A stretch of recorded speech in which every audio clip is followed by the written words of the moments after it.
thank you all for joining us. Sorry, there's loads of people still coming into the room, which is great.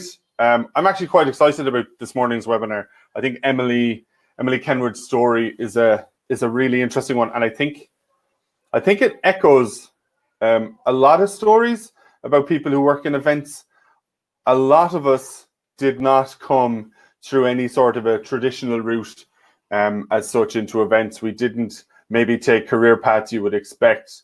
It didn't work the way you might think it would work, that maybe career guidance counselors tell you and stuff like that. So I think hearing from people like Emily is quite interesting, both for those of us in industry as well as those looking to get into industry. So I think you'll probably get a lot out of it.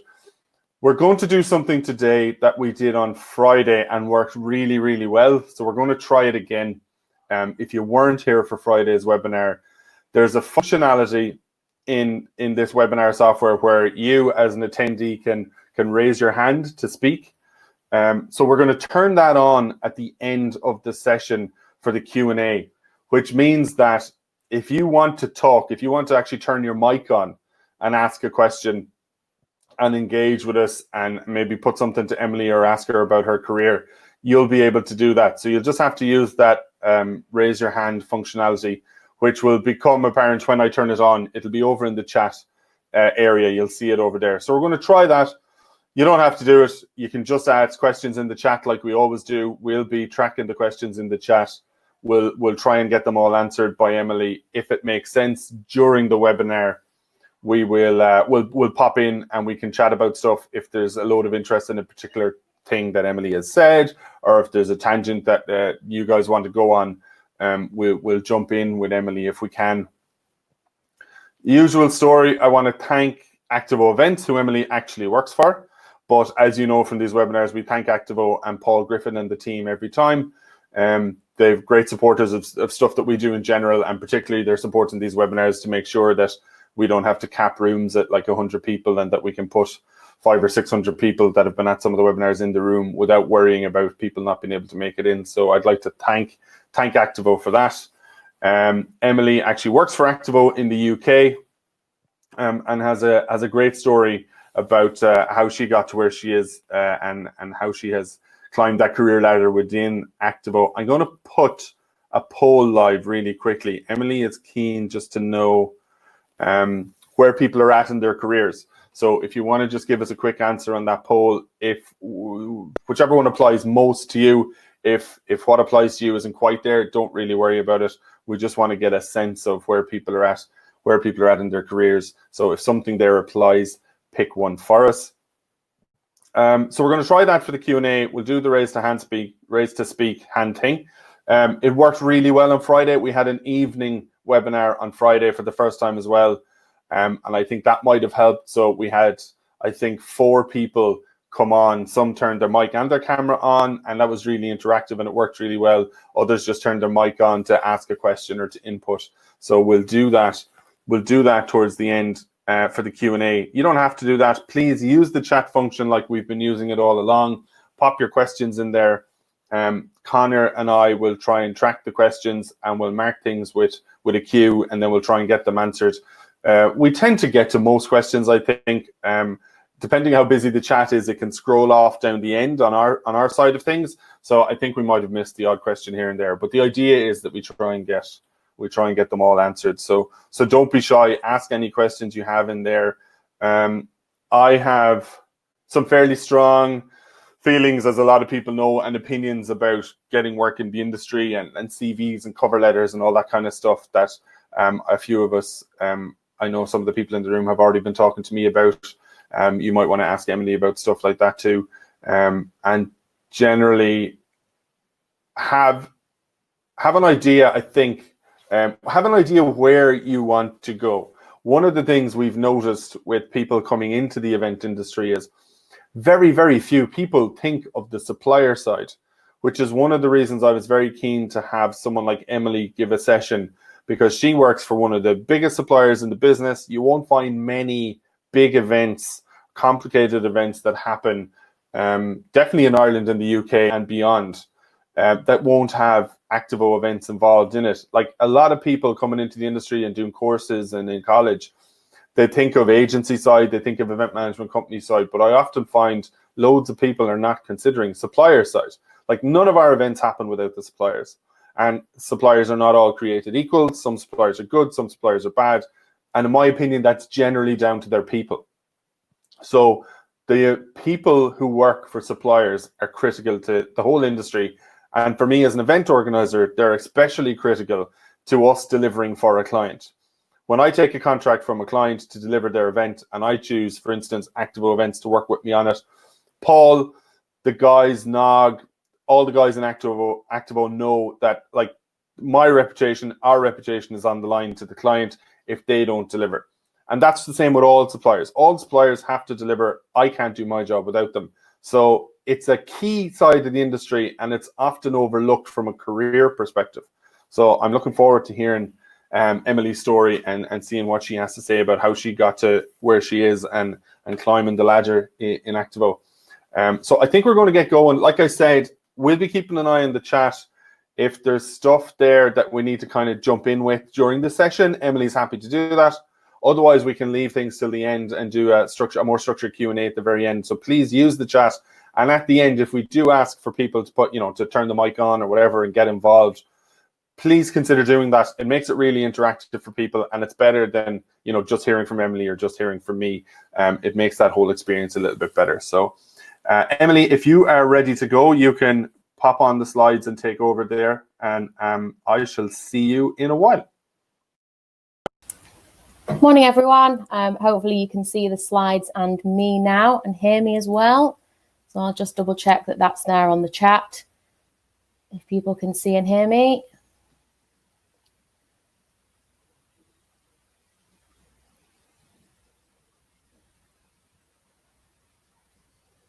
Yeah, can people hear me now? See me? Yeah, Emily, that all seems to be that's all fine. working. Grand, perfect. Thanks, Mark. People are jumping in the chat saying, they can see you and hear you. So all good. Perfect. Lovely stuff. Thank you very much. So good morning, everybody, and welcome to my session on climbing the career ladder in the events industry. I hope everybody's well today. Thanks for joining in. And I hope that everybody gets something from the session. The poll's been really handy just to see where different people are in their careers. So I can kind of tailor some of the advice and some of the slides and the things I'm talking about to hopefully help everybody. I know there's a few people not working in the events industry who are probably more my family and friends. So hope everybody enjoys it. So we're going to start with a little bit about, the plan for the actual session. So firstly, I'm going to cover my journey in the events industry, which I've been working in now for 10 years. Then I'm going to look at why a career in the events industry is a great one. Obviously, because I'm here talking about it, I do think it is. So a couple of reasons why. How to maximize your opportunities in the industry. Hopefully these will be transferable. So, even if you're not 100% sure on a career in events at this stage, these are kind of overall opportunities that I think that you need to maximize in order to just be successful in your career. I'll obviously shape them around events, but hopefully there'll be some takeaways for everybody. And then lastly, I've done sort of top 10 tips for those specifically starting out in the industry. So things that either people said to me quite early on in my career, or a few things that I wish someone had said to me, a few little mistakes that I made that I wanted to share. So again, there might be things in there for people that are a bit more seasoned professionals that we can cover too. So starting on a little bit about myself, so I'll try not to harp on too much just about me, but so you've got a little bit of background. So as Mark said, my name's Emily Kenward. I've also included in there my maiden name, which was Huddart. As I know, looking at a couple of people that have logged in, I've come across a couple of people throughout my career who may have known me more as Emily Huddart. And I have had it before where people have asked, are there two of you? And some days I wish there were, but there very much aren't. So that's me. I work for ACTAVO Events and have done for all of my career in the events industry. So I've included a bit of a graphic there in the top right-hand corner of the slide, which shows exactly what ACTAVO Events do. So as Mark mentioned, we are a supplier to the events industry. We supply infrastructure to a range of events, predominantly across UK and Ireland, but we will go further afield.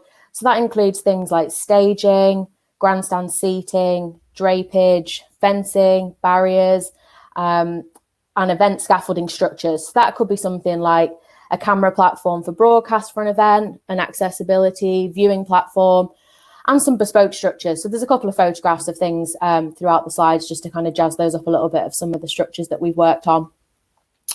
So my current role and job title is UK Operations Manager, which basically means that I look after the entire operation in the UK. So any events that we take on over here through our 2 offices, one of them based in London, just by Heathrow Airport in Uxbridge, and the second one's up in Scotland, just outside of Edinburgh. So anything that happens out of those 2 locations falls somewhere under my remit.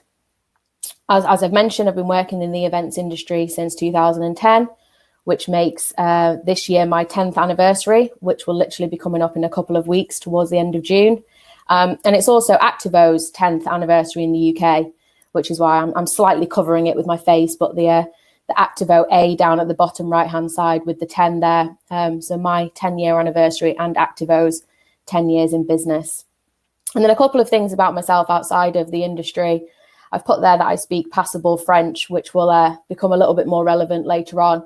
But I am trying to practice a little bit more during a COVID pandemic isolation, trying to use the time that I would normally commute to and from the offices to practice my French skills.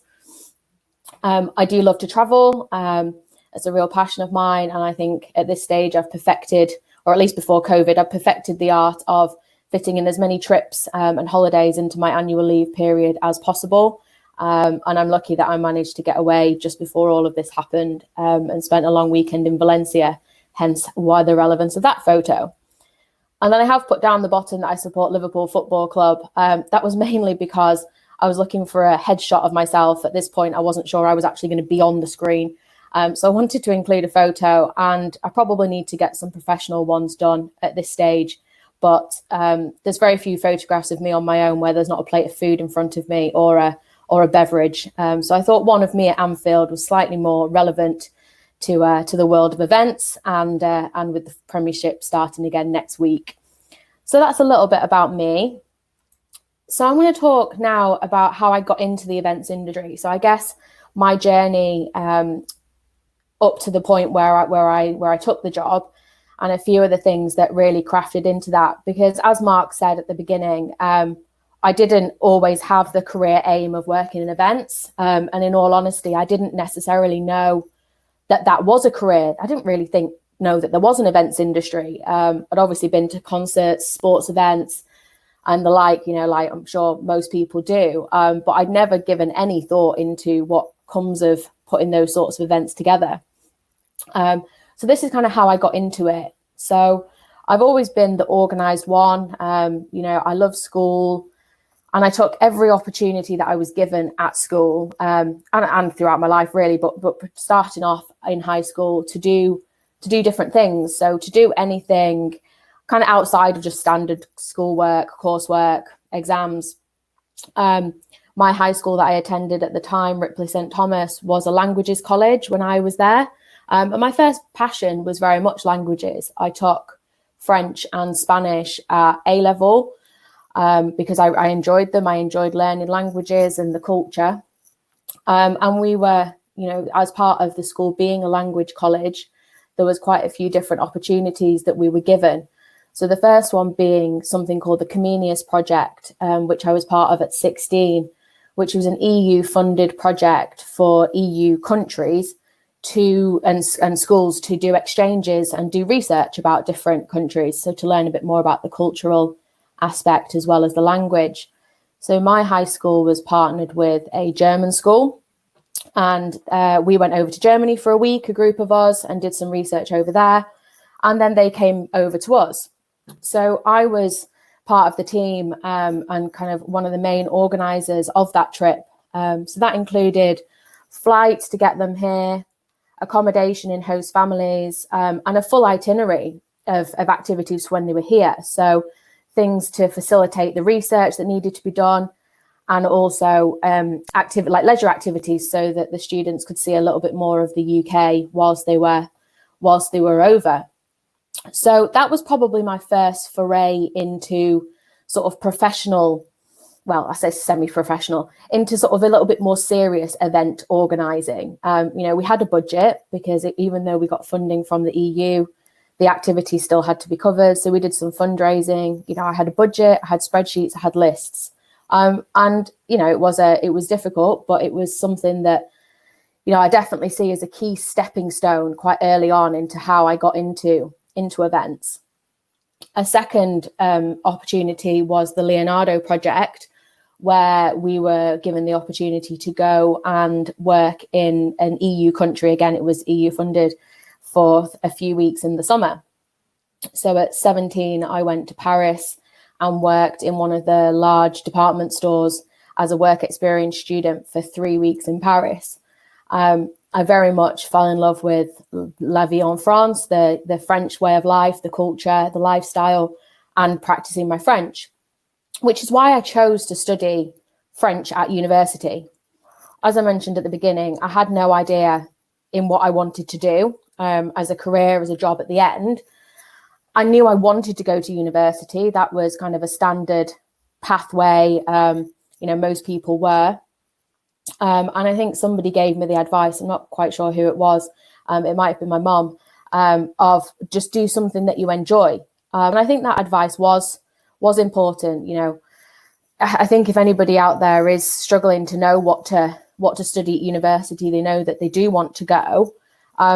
You could do a lot worse than just studying something that you enjoy, just to get that experience of further education, and the university experience, but potentially living away, and having a degree at the end of it, which will help your employment chances. So I went off to Leeds, and again took kind of any opportunities I had outside of just standard academia. So being part of the events committee in my halls of residence, organising summer balls, Christmas balls, that sort of thing, and part of the French Society. As part of a languages degree, we spent a year abroad. So I spent an amazing year in Montpellier in the south of France.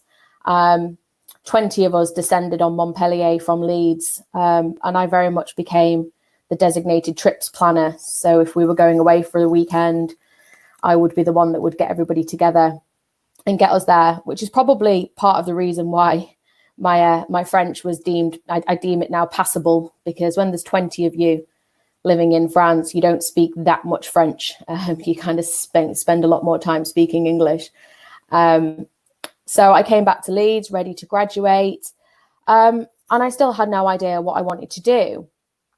I knew, or I felt my language skills, even at the point of graduation, I definitely wasn't fluent. And I didn't think my languages skills were quite good enough to go into anything like translation, what would be seen as a standard career path from that degree. Teaching, I don't have very much patience, so I didn't think that was going to be a good career path for me. So I literally had no idea. I did take advantage of going to the careers centre at the University of Leeds.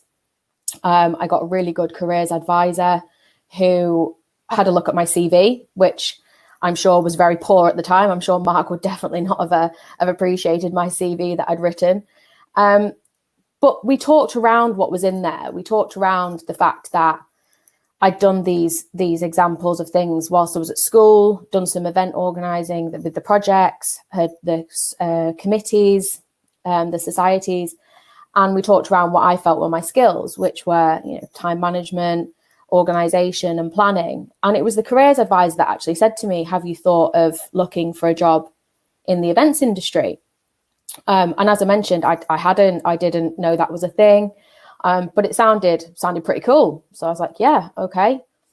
That sounds like a direction I can definitely explore. So the careers advisor helped me rewrite my CV. So it was a little bit more targeted towards the industry. And 100% I would recommend that for anybody. I can see from the polls, there's quite a few, university students, and I'm sure you're all at different stages in your decision making and applying for jobs. But, the career centres are really good resources, even if it is just for CV writing. If you kind of have more of an idea of what you want to do, unlike myself, but tailoring it to the industry and actually writing it in that way, I definitely think helped me get my interviews and things like that.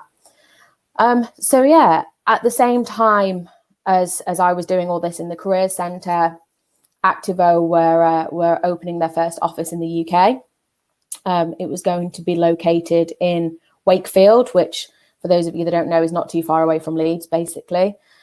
They were looking for an event coordinator role, and I applied for the job.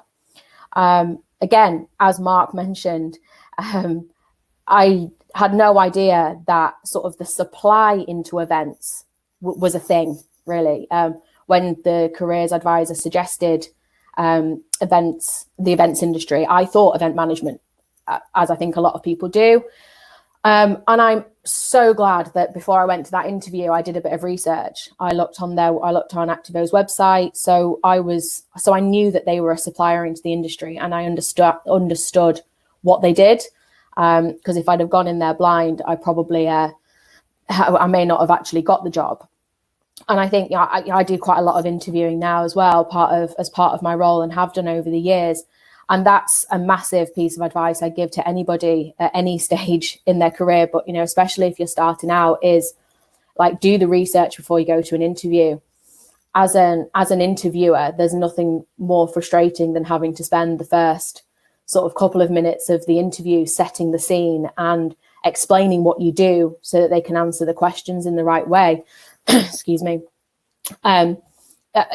Even if you can't find too much information, at least show that you've done something, and then ask questions. People will appreciate if you've done something and then ask the questions. But if you go in there saying, yeah, I'm not really sure what you do, that's sort of the first red cross in my opinion anyway.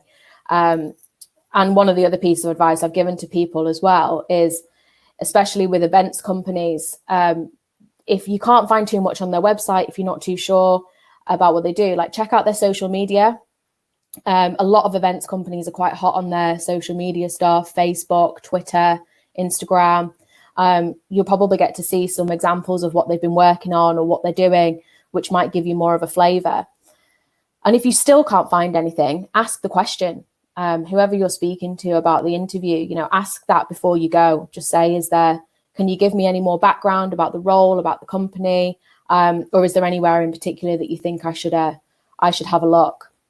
So that's just a sort of a side of a few sort of interview CV tips. So I went to my interview with ACTAVO Events in Wakefield. I was offered the job pretty much, at the interview. And I'm pretty sure I was asked to start the next day, which was a little bit of a shock. I was very much thinking, I've just finished university, I get a nice long summer holiday, I'm going to hang out with my friends at home. This is my last chance at a long holiday. But that's not the nature of events, especially in the world that I work in. It's very seasonal, with the summer months being the peak season. I would not have got that job had I have said, no, I'm only available to start in September. So I had to sort of reframe my mindset. And I think if the interview was something like a Tuesday or a Wednesday, I think I actually started the following Monday. And I knew I needed to start the job. I was being offered a job here. You didn't turn that down. It was a great opportunity, and I knew I had to be flexible. So again, that's another, like, flexibility and, kind of changing your mindset is kind of another key theme that flows throughout the presentation. Is, you kind of got to be open to those opportunities when they come to you. So that's kind of how I got into the world of events. So now moving on to a little bit of a timeline of from when I started in 2010 to 2020 to where we are now. So as I mentioned, event coordinator was my first role. There was only 2 of us working full time in the UK then. There is the much bigger office in Ireland that was much more established. And I got to go over to Dublin quite a lot, especially early on, to work over there. But there was 2 of us in the office, which, again, at first thoughts when I went to the interview, that did concern me a little bit. I consider myself quite a sociable person. and I'd always seen myself in quite a big office. So I thought, I'm not sure about this, but it really set me up well for my career, is working in a team of 2. And at that point in 2010, I think we completed about 10 projects that summer. So in comparison to now, it wasn't a massive amount of work. But at the same time, I learned so much more. And well, let's face it, I pretty much was thrown at the deep end. But I learned so much from that first year that I wouldn't have learned had I been going into a bigger team. So again, especially if you're starting out and you're looking at things, be open-minded, get experience in loads of different ways. Because I have worked in bigger teams since, I have worked in smaller teams, and there's definitely merits to both. So then 2011, I've just put there again, this was another one of my trips over to Dublin. So I went over to work on the royal visit of Queen Elizabeth II to Ireland. So I'm not going to go into the history because I didn't know enough about it, but it was the first state visit of a British monarch in 100 years. So it was a big deal. And it was I think it was the largest barrier deployment at that time. And ACTAVO were one of the main suppliers to the event. I was based in the main sort of site office, and I didn't really know what I was there for. I wasn't really sure what I was meant to be doing. I was given tasks and I did them. But then there was definitely times I was sitting in that office, not with not very much to do, feeling a little bit like I wasn't able to support the rest of my team, because it was such a different type of event to what we worked on at the UK at that stage. And I would just go and make a cup of tea for everybody. But I see now that was useful in itself. Just being there, being in that environment and listening and taking in what was happening around me was the experience. So again, if you find yourself, especially if you might be volunteering or doing an internship role, or just in the early days of a new job or a new career, if you do find yourself sitting there, first of all, obviously always volunteer, say, is there anything I can help with? But if there isn't, and you can see the people around you, just take it in, just look around yourself, because it will be useful. So even if you do feel like a little bit of a spare part, don't be too concerned about that. 2012, you can't really talk about the UK events industry without mentioning the Olympic Games. And whilst I did go to a couple of events and a couple of sites, I predominantly in 2012 worked on the non-Olympic side of our business. Obviously, every events company wanted to have their Olympic game tagline on their list of events they'd worked on. But we saw in ACTAVO that we needed to look after our annual customers. We were still very much building up the business in the UK. So I predominantly spent that year looking after the annual customers, so people that came back to us every year. At the end of 2012, we'd set up a second office in the UK on the back of the Olympics in London. So there was a team kind of down there set up, ready to deal with anything kind of in the south of England. The office where I was in Wakefield was looking after everything else, but predominantly the work was further north, was up in Scotland. We saw that there wasn't really much happening in the Wakefield sort of Midlands kind of Yorkshire area. So we decided to close the Wakefield office, and I myself and my colleague that I was working with in Wakefield at the time relocated to Scotland. So we were setting up an office in Scotland, again, to service the work we had up there, and also with the view that the Commonwealth Games were the following year. So again, that was my first, I guess, relocation on behalf of the company. I'm sure I'd stand corrected, but at the time, it didn't, or thinking back on the time, that didn't feel like a big decision. It just felt like, well, yeah, that is what I'm going to go and do next. The two of us went up there.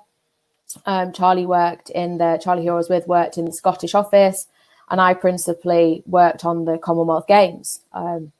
So 2013 was tender writing and preparing for the Games. Luckily, we were successful in winning a contract on the Games directly, so working directly for the organising committee, or I might shorten it to the OC throughout the presentation when I talk about Games.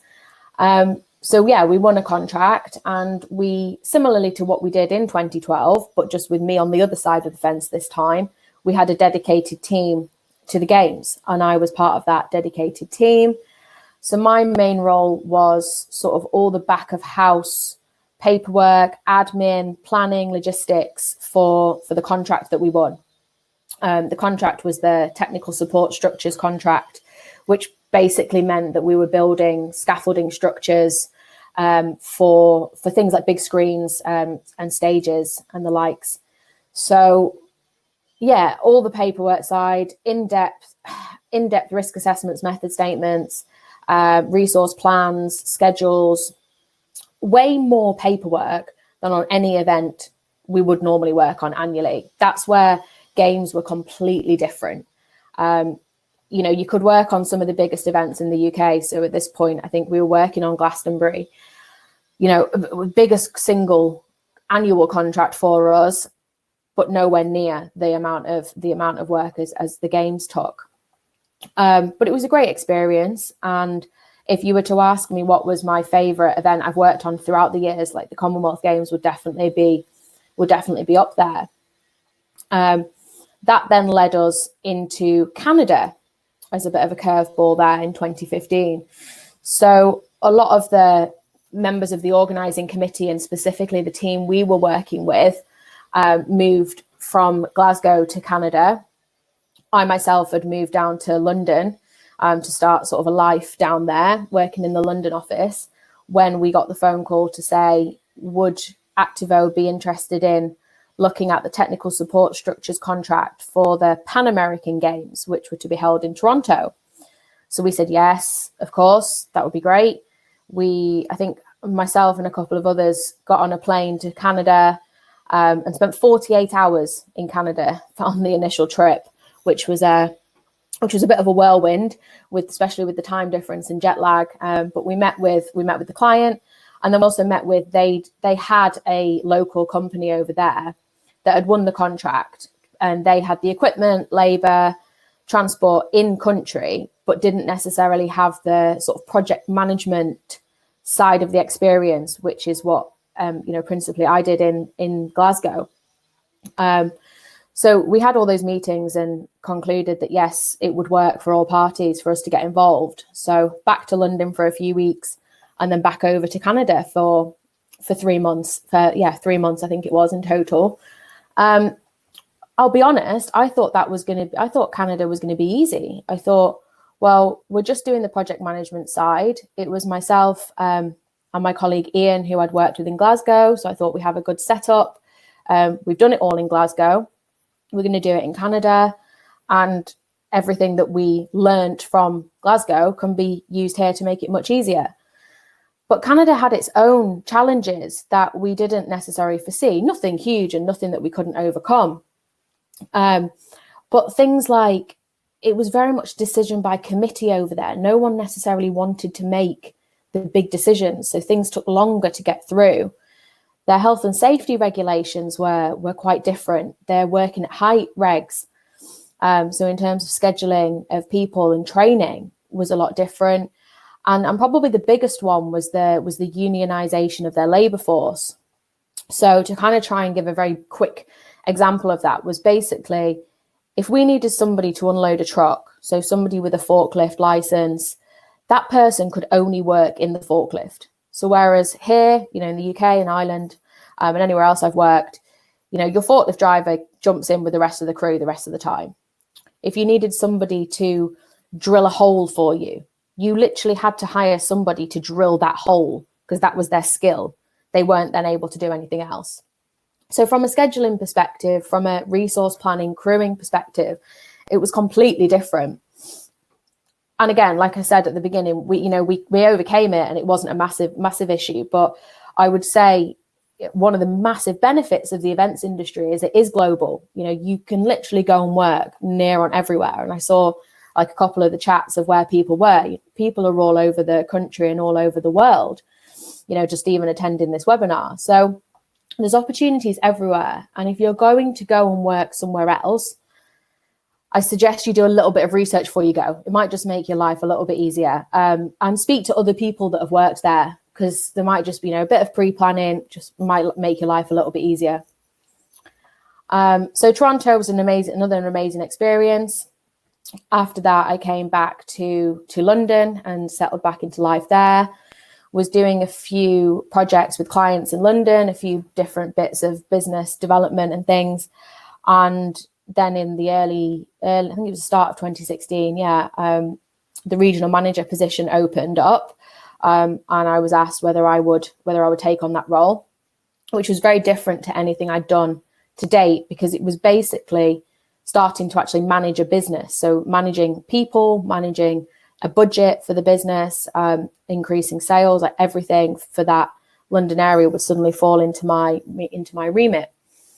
So I took the challenge, took the opportunity, and 2016, 2017, and a lot of 2018, I was pretty much in that role in London, working on growing sales, working on improved processes, and better efficiencies. 2018, I've just put in there, I did a quick stint back in Glasgow for a few weeks to work on the European Games. So it was just something that I saw. I had been asked, could I support it, even though, I was working on projects in London. But I saw that my games experience would come in useful to the team that were already assigned to the European Games. And I went up there, I think it was for 3 or 4 weeks to do that, which very much then set me up for 2019 when the UK operations manager role came up. So how it had worked before was there was a regional manager in London, myself, and a regional manager in Scotland. So the 2 offices, and they were run pretty much separate. If a client had a job in one location, they dealt with one team, and if they moved to another location, the other team. There was some crossovers, obviously we were all kind of one company still and everything, but it was quite separate. Whereas in 2019, we saw that there'd be a benefit of bringing that all together and having more of just a UK team. And that would have one UK operations manager. So more movement of people, more movement of skill sets, but with the benefit of the equipment and people in each location to sort of still be local. So I looked at the opportunity, and I very much saw then, well, this is why I went to Glasgow last year, because I had some experience working with the Scotland team. I'd had that in London prior to taking on the regional manager role, which I felt was a useful thing to have. And I, in all honesty, it was what's the worst that's going to happen? I'll take on this role. It's a new challenge, and I felt I was ready for a new challenge.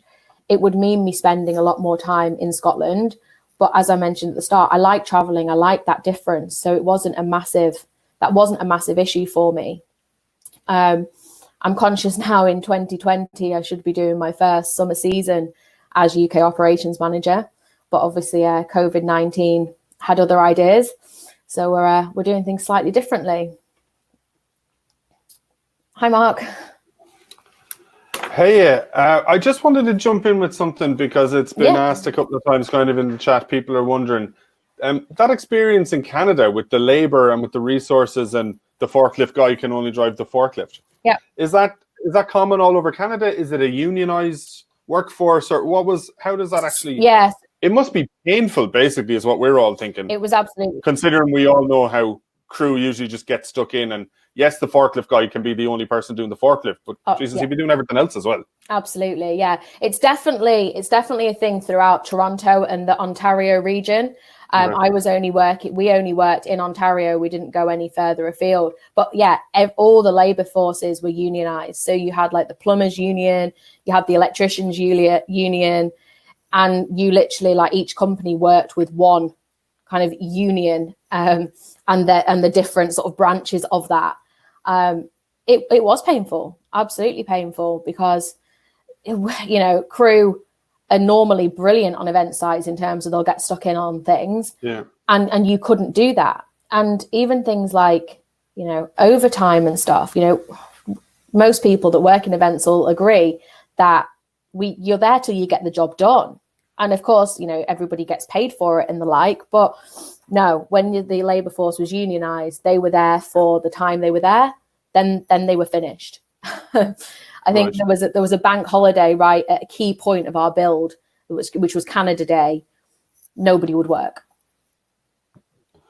Again, I guess it's so different. It's fascinating because we had the session on Friday with Brandon about freelancing in the event industry, and it was a great session. And one of the main things that came out of it was people were saying, be the person who can do lots of jobs, have a few tickets to do a few different things. Absolutely. It makes you really valuable as a freelancer. And then you think about somewhere like that, where like Toronto, where you need to be one thing, one job, one role, and that is literally all you do. I mean, I can't imagine how you'd run a big event site having to kind of work that way. Yeah, no, and it was something that wasn't expected. We thought Canada, it's so similar to the UK and to Ireland. It speaks the same language, similar types of culture, and then you get over there and it's like, oh no, this is completely different.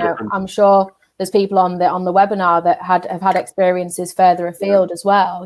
Going out to Saudi Arabia, Dubai, and all those places are completely different. So you're a bit more ready for that. But no, Canada, we weren't expecting that challenge. Yeah, that's true. That I wouldn't have I wouldn't have known any better, but I wouldn't have expected it from Canada, I suppose. When we went out to Saudi first, we knew to a degree what we were in for and how different it would be, and then you learn it. But I'd imagine there's a sense of security going to somewhere like Canada where you think, this will be pretty close to what I'm used to. There are actually some chats kicking off there now about people's experience over there. The other thing I just wanted to let you know really quickly as well, I asked people, had they fallen into working in events, kind of similar to how you did, and a lot of us did. There are a lot of stories in the chat about people who were doing something wildly different. Brilliant. And have ended up in events. So, I mean, I think it's a reasonably common thread. It's changing a bit now because there are so many event courses, which is good. Exactly. But I think a lot of us that are a bit older and longer in the industry probably come at this from the weird and wonderful angles that we have. So, right, I'll be honest, I'm not monitoring the chat. No, I'm that's trying why to focus on things which I know you are. But I'll enjoy reading back over it all at the end when I'm not listening to the sound of my own voice all the time. Fascinating stories in there that I want to ask people about. Okay, go on. I'll run away. Grand. Thank you, everyone, for continuing chatting. So jumping on then as to why a career in the events industry is a great one. This is where I should have mentioned at the beginning, there's quite a few photographs of my face coming up on the next few slides for various different amusement reasons.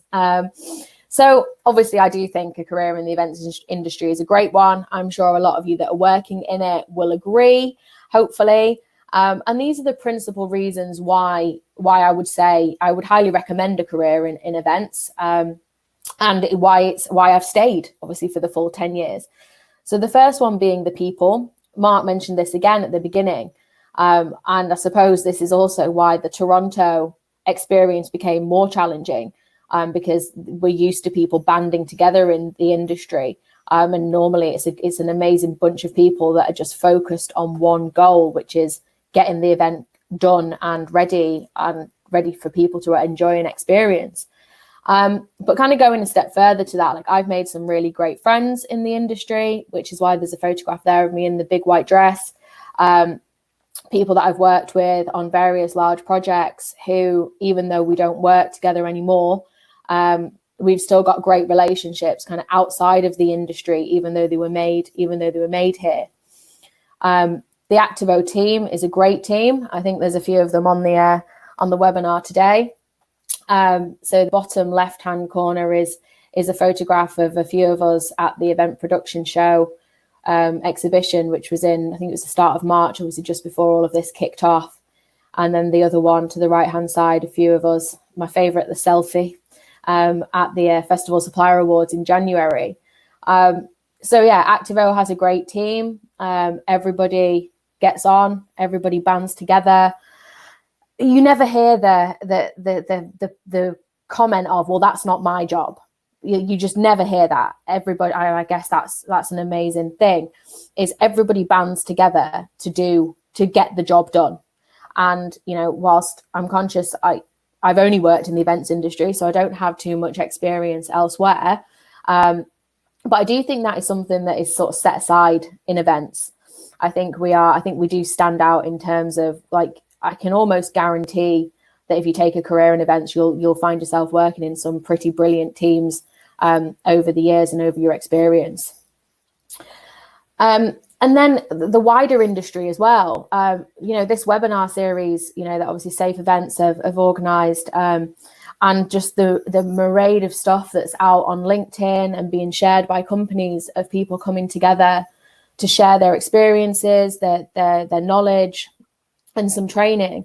Whilst we're obviously having this downturn in our standard work, people band together, and the client supplier relationships are a lot more transparent, I feel, than potentially in some other industries, especially over the 10 years, and especially when I was traveling for events, is you do, have more of a friendly sort of relationship with your clients and with your suppliers. It's not just about the job. You kind of have an idea of each other's families and lives outside of work and where people are. There's a genuine sort of care there. And I think that all comes part of this. We have a deadline, we have an event date, we have an event time, and we can't miss that. So everyone has to have that trust and have that relationship to come together to get the job done. The second piece is the places. So, like I said at the beginning, travel's a massive passion of mine, and I'm really grateful I've been able to travel throughout my career to different places. And like I said at the beginning, the industry is global. And, like in the chats, Peter, like a lot of people that are here have had that experience of working around the world. So if that's something that you're interested in, if that's something you want, the events industry is a place where you can get that. You can go and see different places. If you're a bit more of would prefer to stay a little bit closer to home, the likelihood is that you will get to work in different cities, across the UK, across Ireland. Events take place all over the country. Cambridge was a sort of standout one for me, actually. I'd never been to Cambridge, never really thought about it, and then did an event in the city centre, spent a couple of days there, and thought, yeah, this is a really cool place. Beauty spots as well, specifically in festivals, they tend to happen in pretty nice places, so I'm sure you'll get to be on a couple of sites where you'll want your camera out to get some decent photographs whilst you're there. And then if you're more thinking, especially if you're a university student and you're thinking, oh, well, I was going to go and work in a music venue, or I have a job lined up in a venue, in a hotel, in an exhibition centre, I'm going to be going to the same place every day. There will be opportunities to go elsewhere, the likes of awards ceremonies and other conferences and events. Put yourself out there, go along to them. But even similar, if you work in a music venue, there's other music venues. So, even if you have to go and buy a ticket and go somewhere else and go and see what they're doing, it might be a different hotel, a different location, but, go around, and there might be things that another location's doing that you can bring back into your location, which, you can help improve things. There's probably somebody doing your job in other places. It might be worthwhile linking in with them on LinkedIn and just seeing if they would like to do like a mutual sort of exchange of ideas. Again, people in the events industry are open to a lot of things, so that could be a really good way of getting to go to a few different places. And then that leads us on nicely to the variety. So no 2 days are the same, especially in my job. And I think everybody that's on the chat that's already working events will agree that no 2 days are the same in this industry. And that's what I wanted from a career. Like, I didn't want to go to the same place to do the same thing every single day. For us, that's a massive benefit of working in the supply chain aspect of events as well, because I do think that enhances the variety. Whereas there's a lot of events we work on annually with clients, there's loads of one-off events, and we get to explore a lot more places, meet a lot more people, and do a lot more different types of events because we work in the supply chain aspect. So I've thrown up there a couple of photos in the top right-hand corner. So probably one of my favorite structures that we built on the top right-hand side, that's a Christmas tree, if you couldn't tell, which was built outside of Wembley Shopping Centre. And every hour, it played live rave Christmas music. don't ask anymore about that. And went crazy with all the lights and all the light boxes. So we installed that out scaffolding, and then we had the slide round the side. So the build, sort of the next photo along is another one of my famous selfies. The build day of that photograph taken was a pretty tough day. It was November, it was freezing cold, and it was just drizzling all day, that awful rain, and we were just soaked. We'd got the slide up. It had been a bit of a challenge, but it got to the end of the day, and it was signed off by all the technical guys, all the health and safety guys, and somebody said, like, it's ready for use. So I was the second one down the slide that night, and it was great fun. And it was just the reward at the end of a tough day was, you know, spending half an hour kind of going up the stairs and just going down the slide. And everybody was doing it. The whole crew, the whole team that was on site was just like, yeah, we've built a slide. We're going to ride the slide. We probably should have gone back to the hotel and had showers and hot meals and dried off ready for the next day. But it's a pretty cool day in the office when you can say, yeah, this is what we built and this is what I got to do today. You'll probably find as well that whatever career you go into within events, there's an element of the seasonality to it. And as I've mentioned, the summer season for us is kind of the peak season. And then we move on to football season starting, Christmas events, and then like the awards season, exhibition season before we're right back into summer. So the bottom right-hand photograph is myself, my husband and sister-in-law at London Stadium at one of the summer concerts. So they enjoy the variety in my job sometimes when they on the occasion when they get to come along to things. So yeah, if you're looking for something a bit different, something a bit challenging, then a career in the events industry really is a great one.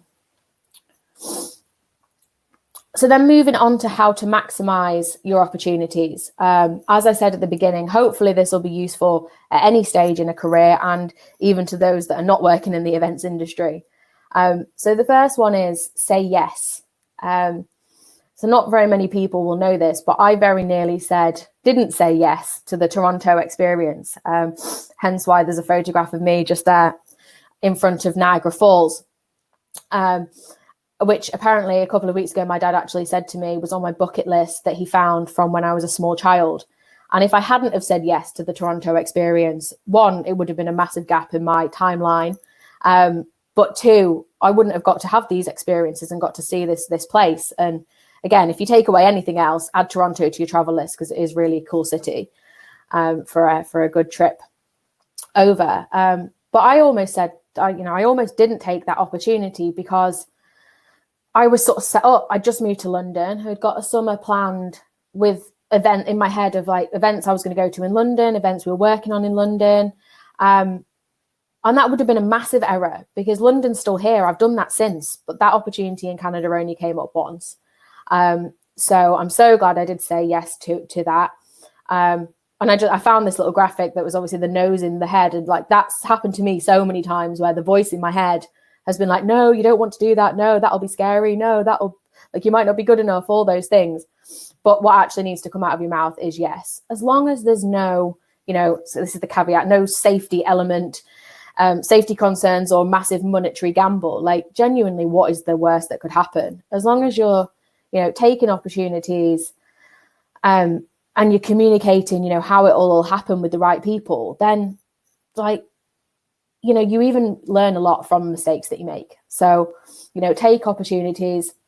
And even if you find it difficult to say yes, that little voice in your head's the louder one, try and find somebody that'll push you, that'll talk you into doing different things, because it will make you more rounded. It'll help the CV. And you'll probably get some amazing experiences from it. The second one is keep learning. So you've got me on the right-hand side again, I'm probably sick of my face at this stage, with my master's degree, which I got from DIT, Dublin Institute of Technology. I'm aware, I think they've changed the name now, but I haven't quite followed with that, in 2017.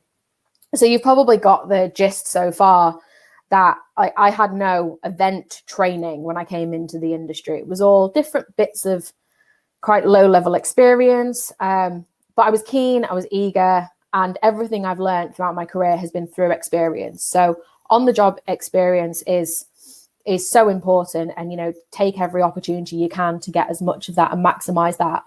But there is also a place for, you know, some classroom learning, shall we say. So in 2015, ACTAVO put me on the international selling program, which was a course run through Enterprise Island, which was, despite the name, it was a bit more targeted towards kind of entry-level business. It was basically the basics of business, running a business.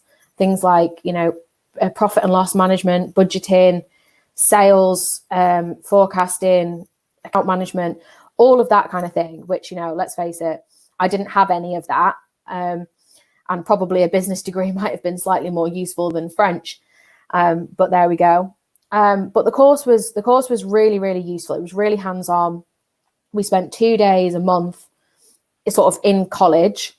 And it was all people within business. And whatever you learnt, whichever topic you were studying that particular day, you wrote your assignment based on how you would apply that to your business. So really hands-on. And I don't think I'd have been able to take the regional manager role.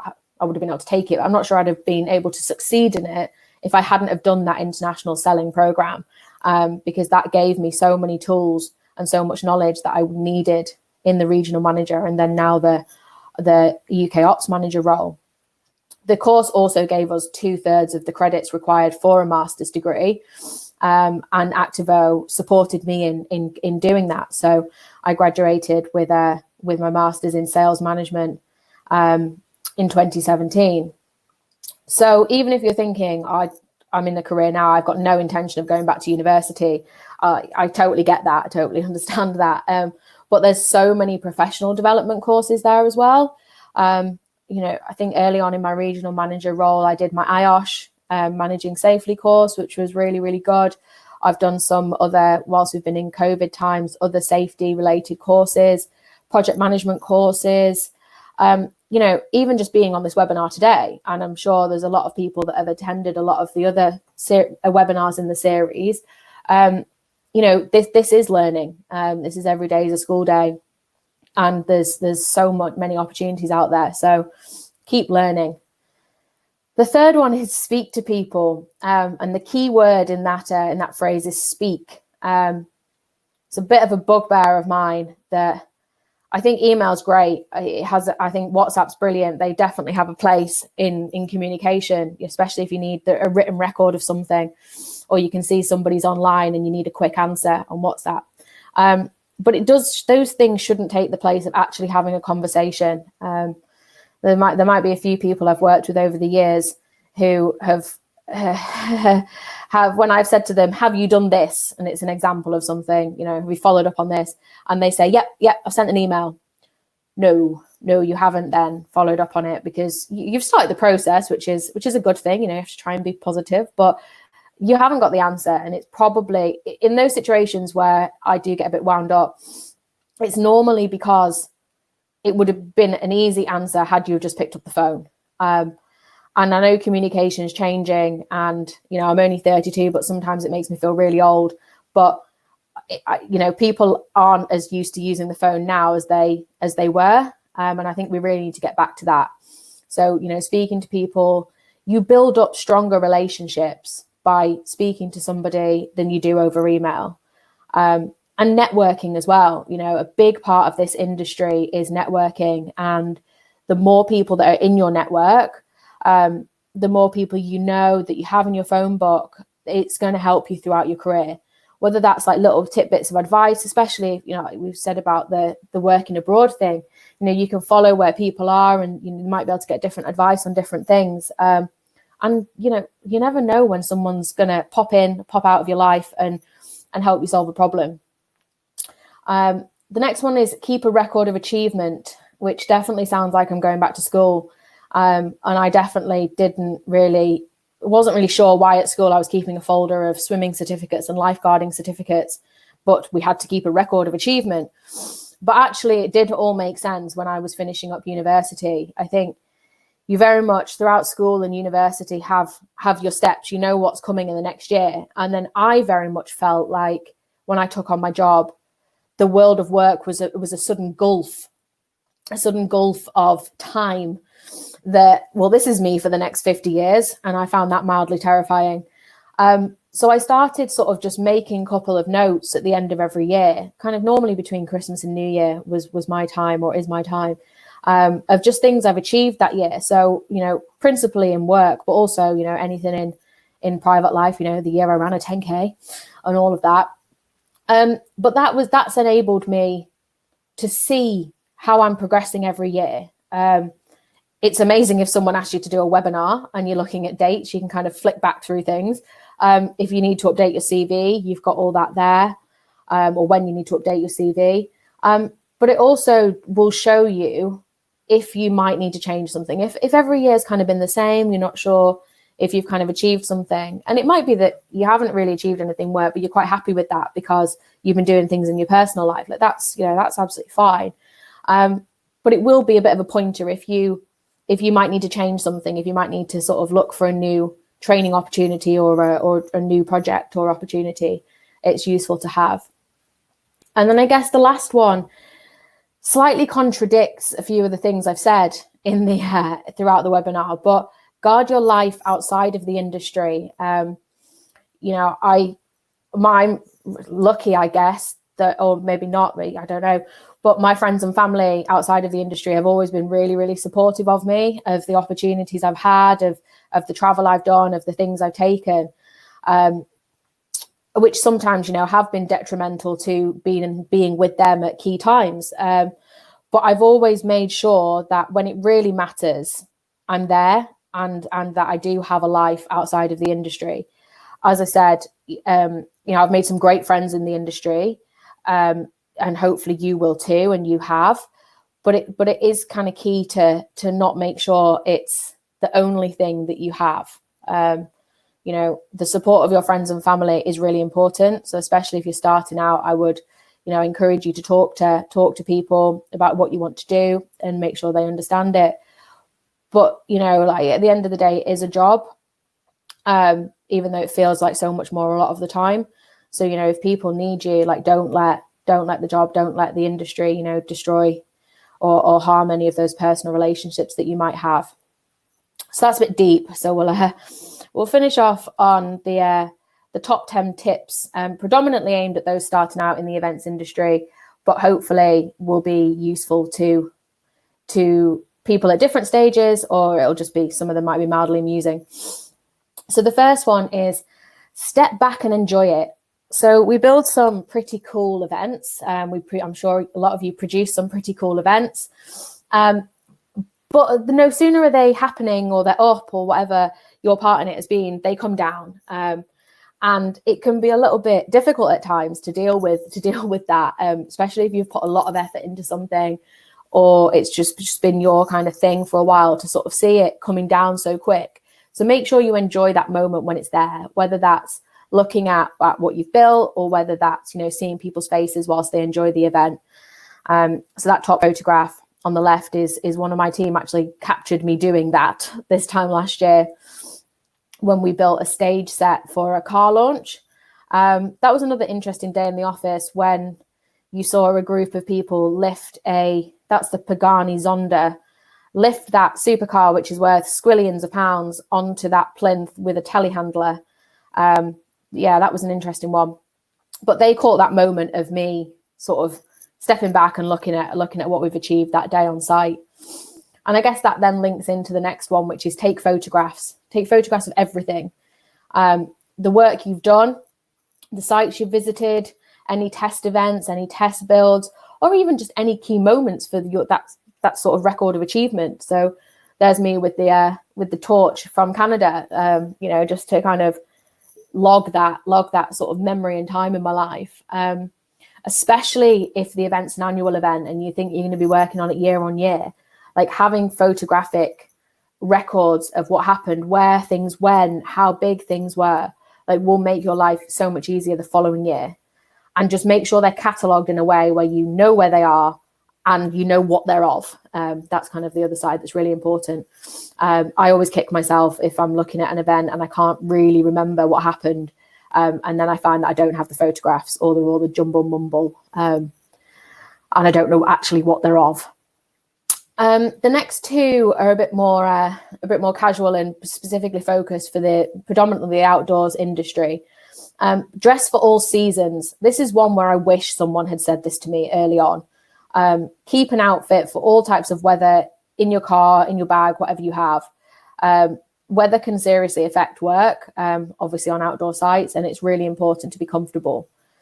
I remember a day very early on in my career where I spent 12 hours in a field in the pouring rain, and thought the coat I had was waterproof, but it wasn't. It was a fashion little coat thing from New Look or somewhere.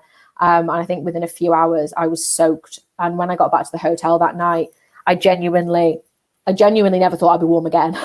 Bit melodramatic, but have a good waterproof gear, and make sure you've got it with you, because you genuinely don't know when you're going to need it. The UK weather and Irish weather, I'm sure, as well. Waterproofs for all seasons, and sun cream for all seasons as well. I can't count the times that I've been caught out in February or something, having spent a day outside thinking, well, it's not that hot, and then you come in and you've got that nice pink glow. The next one, again, kind of on the same theme, have a good pair of steel toe cap boots. If you're going to be required to wear them for your role, invest in a good pair, and that's the same for everybody. There's nothing worse than poor footwear, especially on some of the bigger sites. You'll do so many steps a day, which your Fitbit will be really glad for, but your feet really won't be if your boots are cutting you to shreds. Obviously, the reason you wear them is for safety, on-site safety, but you need to be comfortable. And like I say, everybody needs to invest in a good pair of steel toe cap boots, but especially for the ladies out there, like, there are way more options now than there were a few years ago. I remember the first pair I got handed by a safety officer, and they were the ugliest things on the planet. And yeah, of course they were going to keep me safe, but they were so uncomfortable as well. And a few years ago, when I was, spending a lot more time on site, I invested in a good pair. They're purple, so they're always a good talking point, but they are so comfortable, and they were an investment. But I'm so glad that I got them. Speak to other people that you work with, ask them, what they have. If you want to know what the ones I've got, I'll have to dig them out of the car. They've obviously been buried in there a few weeks now. But I'm happy to share that, because it will save you. Number 5, and this is a point that's applicable to everybody in life. Look after each other. No matter what role you're doing, make sure you look out for the people that you're working with. So firstly, obviously your team, in terms of site safety and well-being. If you're working long hours and long days, sometimes away from home, your team will be your support network. So, be kind to each other, and understand what each other's going through. But also, you might be working close to other people on site, other suppliers, maybe even competitors, if, dependent on what bit of the industry you're in. But everybody needs to come together to get the job done. If somebody is on site and they need, a lend of a cable tie, or, they want a couple of lifts on a forklift, as long as they've got caveat the safety, got the right tickets and everything, if you are in a position to help them, then help them, because you don't know when you're going to be in that situation where your forklift hasn't turned up, or you've run out of cable ties, and the likelihood is that somebody will dig you out of that situation and help you.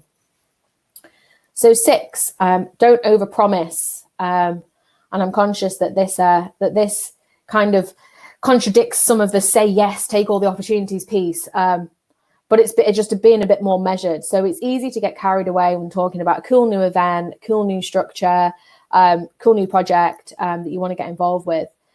But just, consider the restrictions that you have. So everything has a cost, a budget. People have capabilities and capacities as well.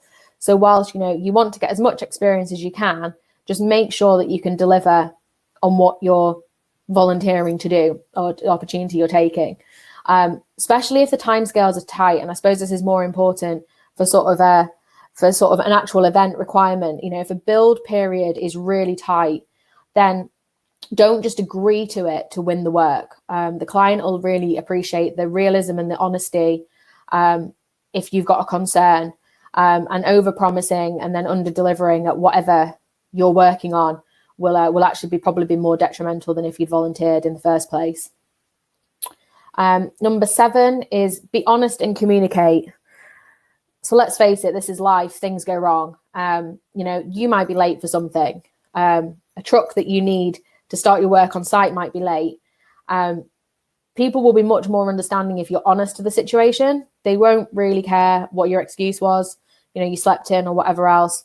You might just have to step back and take their anger for a few minutes, but that is what it will be. Be honest. Tell them when you're going to be there or whenever the thing you need to be honest about is going to be there. And realistically, people can deal with what they know, which is the point about keep communicating is, if something is delayed, the likelihood is that maybe the people working on that could be moved elsewhere or could jump into something else. So, be honest about the issue and then communicate until the issue is resolved. Number 8, plan. You can't see because I'm covering it there, but that's A, B, C, and then finally coming to Z. Hopefully Z even.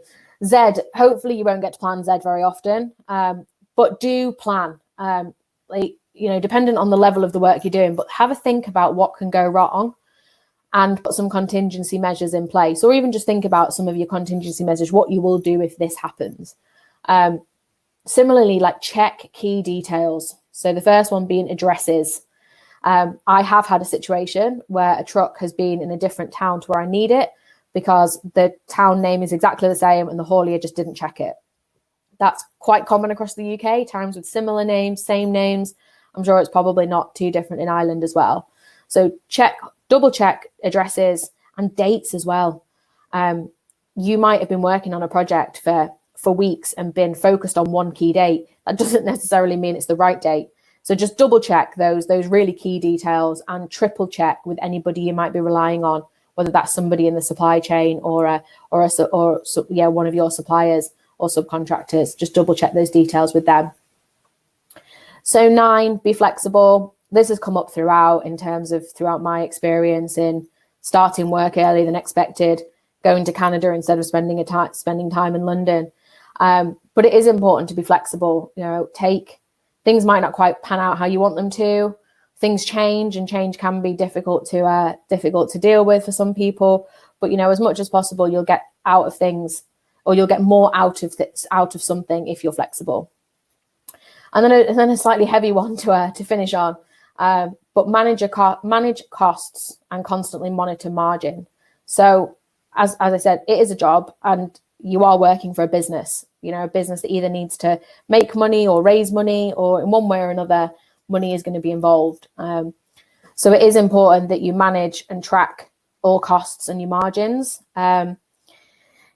Obviously the main priority is getting the job done. But if you do everything you can, especially if things have been out of your control, to get the job done, you've incurred loads more costs, which you're going to be looking to pass on to your client or onto a subcontractor or somebody that may have, things might have not quite gone to plan for them. Then the earlier you flag that, the earlier they can deal with it. Again, same as like before, if people can deal with what they know about. If you are the hero throughout the project and get it delivered, but then turn up at the end of it and say, right, okay, this is what it's going to cost you. People can't deal with that. Don't be shy to talk about money, because everybody across the board needs to be making it. So that's the end. That's the end of the top 10 tips. So hopefully everybody's got something out of it, or at least they know a little bit more about me, or have had a bit of a giggle at a few of my photographs. So I don't know if there's any questions, if anybody wants to put their hands up, or just put anything or discuss anything that's come through since. There are a whole lot of questions. And I'm going to be really mean now. I have questions written down, and I have questions that are still available in the chat that I can find. But I'm telling you right now, if you put your hand up and you want to come on and ask your question, you're going to get your question answered quicker and easier, because there's so much stuff here to try and go back through that it will be much easier for anyone who wants to just pop their mic on and ask it and interact. That will be my first go-to. So firstly, thank you for that. I think that the 10 tips was a great way to finish, because some of it was ringing true so much with me just sitting here going, I'm awful for that. I do that. I do that all the time. And I'm gonna put my hands up. I'm not sure if my business partner Martin is still on. I know he had a client thing to deal with, but Martin is the absolute master for me at picking up the phone, developing those proper relationships in person. Yeah. And on the phone, like he would live on the phone, whereas I know personally I am much more inclined to do the email thing first. Yeah. And I've been working on that, and I've been kind of changing that in the last few years. But my instinct is always just to fire off an email, because in my head I kind of feel like maybe it's being actioned, it's moving along. And when you have so much stuff to do, it can be so easy just spend 20 minutes firing off 10 emails and thinking, right, I've got those moving, now I can move on to the next 10 things. And you're so right. Pick up the phone, talk to people, develop proper relationships. One of the stories I still use, and it just so happens it's from ACTAVO's world, is one year when we were a couple of years after we started the business, Nog left who works in ACTAVO in Dublin, for their benefit, not for yours. But like he literally left his Sunday dinner table to dig us out of a hole, because he had the Jeep and he had the trailer, and he went to the yard and he brought us stuff we needed on a gig that we didn't know we needed. And that's that was my first indication, I think, of how important those relationships and just being nice to people, spending time with people, talking, developing those relationships can be. And don't get me wrong, like sometimes it is key. It's a business thing. It saves your ass. But in general, as you said, we're all on site. We're all mucking in. We're coming together to try and make something amazing happen. We're all going to be relying on each other. And those personal relationships really work. 100%. I'm just flying through some questions here. Someone asked specifically, how much of a barrier do you think age is for people to try and get into the industry? Obviously, there's like, we're at a stage in the development of our industry where there's nearly two sides to this. There are the people going through event management courses and master's programs and trying to go straight into the industry. And then there's the big gap. And then there's the rest of us who maybe all came to this later in life. So if you're one or the other, you're trying to figure out how to do it, how to get in, like there's a load of questions of people in the same boat. Like just graduating this year, just finished, missed out on my placement because of COVID. How is that going to impact me? Like everyone's challenged at the minute. So just to go back to that question, how do you think age impacts someone? And that's obviously, I believe, from someone who's that bit older, maybe trying to get into events. My experience working in the events industry is that anybody can do anything. And I suppose I did come into it very young. So I probably had the flip side of it, was sometimes I was doing things where people were looking at me thinking, well, she's a bit young for that. I also had the female side as well, especially when you're in your steel toe cap boots. But I really don't think that has affected anything. I think this industry is brilliant for just, if you can do something, if you can prove you can do it, nobody cares what you are. It's a broad picture of so many different people working here. I certainly wouldn't look at age as an issue when I'm looking at recruiting people or anything. If somebody has, the tickets, the skills, the experience, or even just they want to do it. That is the other side of it, is all those things are great. And obviously experience is so useful. But if somebody's just keen, because that sometimes is lacking, just true. People that actually have a drive to do something, and just be that person that, do you know what, like, I'll do anything. I'll come in and I'll try my hand at everything. But honestly, I don't have the experience. I don't have this, that, and the other, but I want to give it my all. So as an industry, I think we're a very welcoming place. And certainly that's been my experience. Yeah, I think that's a point well worth making. And it may not be nice to hear maybe for some people graduating or trying to get into the industry. But in my experience, there are an awful lot of people who want to work in events. But finding good people, finding people who stand out from that crowd. Absolutely. That's the hard thing. And I'll be honest, like firing the same CV to 100 companies, like sitting on the other side of the desk, we see that. I see right through that. Put some effort in, even in the email you're sending, show that you've researched us, show that you know what we do. 100%. Sometimes even that's quite obvious that that's what someone has done. It doesn't have to be your most heartfelt, oh my God, you're the only company I ever want to work for. Yeah. But what it should at least be is, I've looked at what you do. I know what you've been involved in. I think I've got a vibe for what I would be doing with you. I'd love to try and come talk to you and get involved. At least do that much, because there's so many people looking for the work, as lots of people in the chat have said, that you have to stand out somehow. Yeah, absolutely. And one thing you said, like, one of the ways to stand out at the minute is get involved in stuff like this. Like, I'm watching the chat. Absolutely. And there are people giving each other advice that's amazing. And I'm kind of sitting here going, geez, that's that question answered. Emily and I don't have to feel that one. Like, but this is brilliant. And this is what I love about the industry at the minute, is that people are sharing.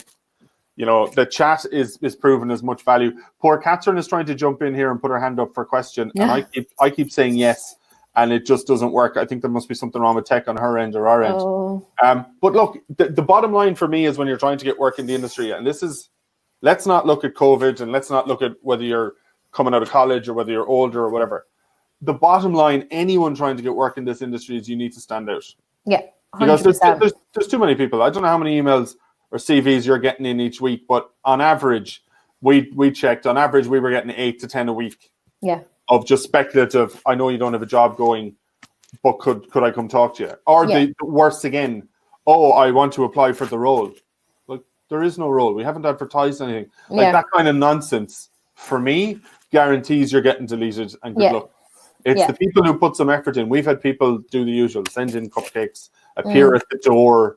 Like, you have to do something. But even just getting involved online, on LinkedIn, on Twitter, engaging in conversation. Like, just from these webinars, I'm seeing people in the chats. I feel like I nearly know them. Okay. I've never met them. So many with them, Yeah, just you're familiar with them. You know what they're like. You know that they'll probably be the one in 20 minutes helping people answer questions. Yeah. And if I was hiring in the morning and saw one of these names come through, genuinely, that's going to mean something to me. Yeah. And that's the type of thing. It's that willingness, I think, to help others and get stuck in and answer these questions for people. Because a lot of people, as you kept saying, a lot of people in the room have loads of experience. Yeah. And they're helping each other through some of these challenges. Because a lot of them aren't easy answers, guys. No. You know, COVID-19 and how will it affect, when will the market be the same? Sure, nobody knows. No, nobody does know. But I think, you know, what is going to stand out, or in my view, what's going to stand out post-COVID is how people have dealt with it. You know, it's always, and it's the same, you know, so talk about planning and issues. It's how people deal with them that kind of is going to stand out in the long run than what actually happens. You know, people are not going to be like, oh, COVID, we were stuck in for however long. It's, oh, COVID, I did this, or I did the other. You know, genuinely, if there's any volunteer options and things, you know, even if it's nothing to do with events, but being able to say that you put yourself out there, you know, if you're healthy and well, to do that sort of thing.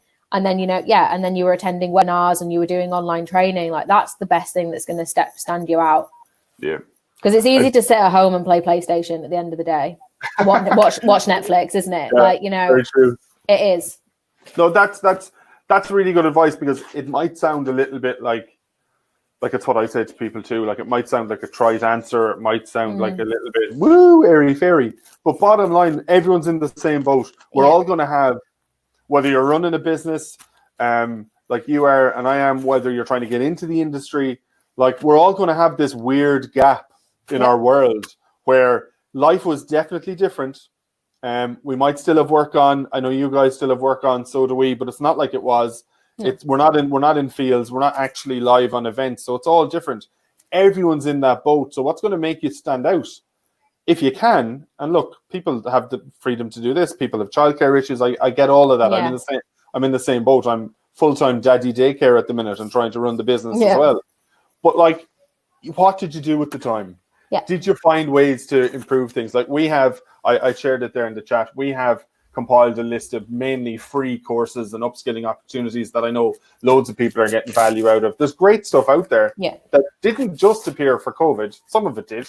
Yeah. But there's lots of stuff out there. And at the very least, you're keeping your brain active. You're doing, you know, you're getting stuck in that way. Yeah. LinkedIn Learning actually was one. Like, you know, we've been given a couple of licenses through events, through ACTAVO, and I have no idea how much it costs. But I know a lot of people, especially our team that are on furlough, like, if they had access to that before, they've been doing a lot of that as well, like with LinkedIn Learning. You know, even if it's not even to do with work, you know, we've heard about people are doing nutrition courses and fitness courses and things, but it's keeping your mind active. No, 100%, because in some respects, that's the only option we kind of have, and some people have. What I would say, and I don't want to diminish the people coming out of college, or there's people in the chat who have left jobs recently and gone freelance, and now this has happened. Like, this is going to last however long it's going to last. Like, we're all coming back out the far side of it. Events may look different. I know it's scary at the minute. It's scary for all of us. It's scary for me because I've staff that I've kept employed at the minute. A lot of people would say you should probably have let them go, save some money, and just rebuild when things come back. But that's not really how I operate, and that's not how Martin and I wanted to do this. But we're all going to try and struggle through, and we'll come out the far side. And events will be running. We'll be on stages again, looking at. I love that card that's cost squillions. I like that. So we'll be there again, and it's scary now. And if the timing really doesn't suit you because you've just graduated or you left the full-time job, I get it. Like, I get that it's horrible, but it will come back. It might be a bit different, and it'll be definitely different as we start to come back. But in a couple of years' time, it could be different in better ways, though. Yeah. Like, it could literally, I think a lot of people I've spoken to have learned a lot from this. And one of the things we've been doing as a team is just making sure we are still speaking to people. Even though there's really not that much to speak about, but with our key suppliers, our key clients, just picking up the phone every few weeks just to check in. And it might be that nothing that we talk about is anything to do with the industry. It's more about, what their dog is enjoying them being at home, or their kids or whatever. But we're having longer conversations with people that you wouldn't have time to have. We are building those relationships throughout this. And people are appreciating it. People are appreciating their phone ringing and somebody had a conversation. And there's a lot of speculation about what's going to happen and things. But, we're keeping those doors open, and very much the picture now, sort of what, towards the middle of June, is still very different to what it was the middle of March. I think whilst in the middle of when this events first started getting cancelled, people maybe had a little bit more optimism that towards the end of the summer we'd be back, which obviously hasn't happened. A lot of things are being cancelled. But now we're in a situation where slowly things are starting to come back. People are using this term pivot, drive-in events, different things. I hate it. All just pictures. It's Ross from Friends on the it's Ross from Friends with the sofa graphic. That's exactly what it is. I think we've got, finally, Catherine, first of all, I don't know why it won't let you into the room. I do apologize. It has let Nathan in by the look of things. Nate, are you there? Yes. Can you hear me? All right, man.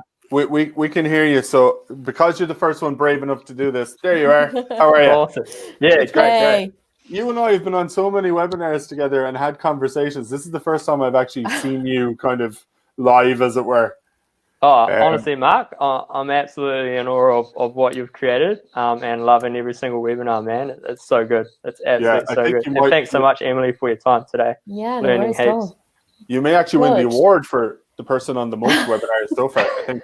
But again, that's kind of our point. And I know people don't have the freedom to do that, but maybe you have the freedom to get more involved in LinkedIn and start building your group when it suits you at 11 o'clock at night when the kids are in bed. I mean, that's when I do most of my emails now, is when the child's in bed and I'm watching crap TV, which is probably not what you jumped on here for, Nathan. So what did you want to ask, or what do you want to say? Also, by the way, thank you for the involvement in the chat and the conversation there. I'm loving the way everyone is just kind of helping everyone and saying, well, this works for me, and that, it's really helpful for people. So what did you want to bring to us? Yeah, I guess, Emily, and watching your webinar today, I've been involved in the industry for about 10, 12 years between New Zealand and Australia, and I've recently just moved to Dubai in the last 6 months. And I've scattered across heaps of cool, awesome projects, and effectively have turned into a ninja across project management, but I'm struggling to break into that next level of management. And so I wondered if you had any tips or tricks as to how to kind of break through that roof. Obviously, every event site, we're dealing with multiple stakeholders and suppliers. I feel like I'm there, but how do you break the roof? Yeah. So are you applying for different things? Have you got sort of, is your CV up to date and you're kind of saying like you're ready to take that next step and everything? Yeah. Yeah. That's all there. Yeah. I think you've got to sort of see how you can stand out. Like Mark said, whether that's sending, something a little bit different over to employers and really saying, look, like I really want to take this next step. I really want to get into this next level of management. And I guess it depends what kind of events you're looking at and what kind of roles, but I suppose, is there anything transferable from other areas of your life? So I suppose if it was more sort of people management you were jumping into, then is there anything else kind of maybe outside of the world of events where you kind of managed people or like managed, I know it sounds a bit weird, or if it's like safety, is there any other sort of aspects? I guess across events, there's different opportunities to manage all sorts of teams, managing people on site at events.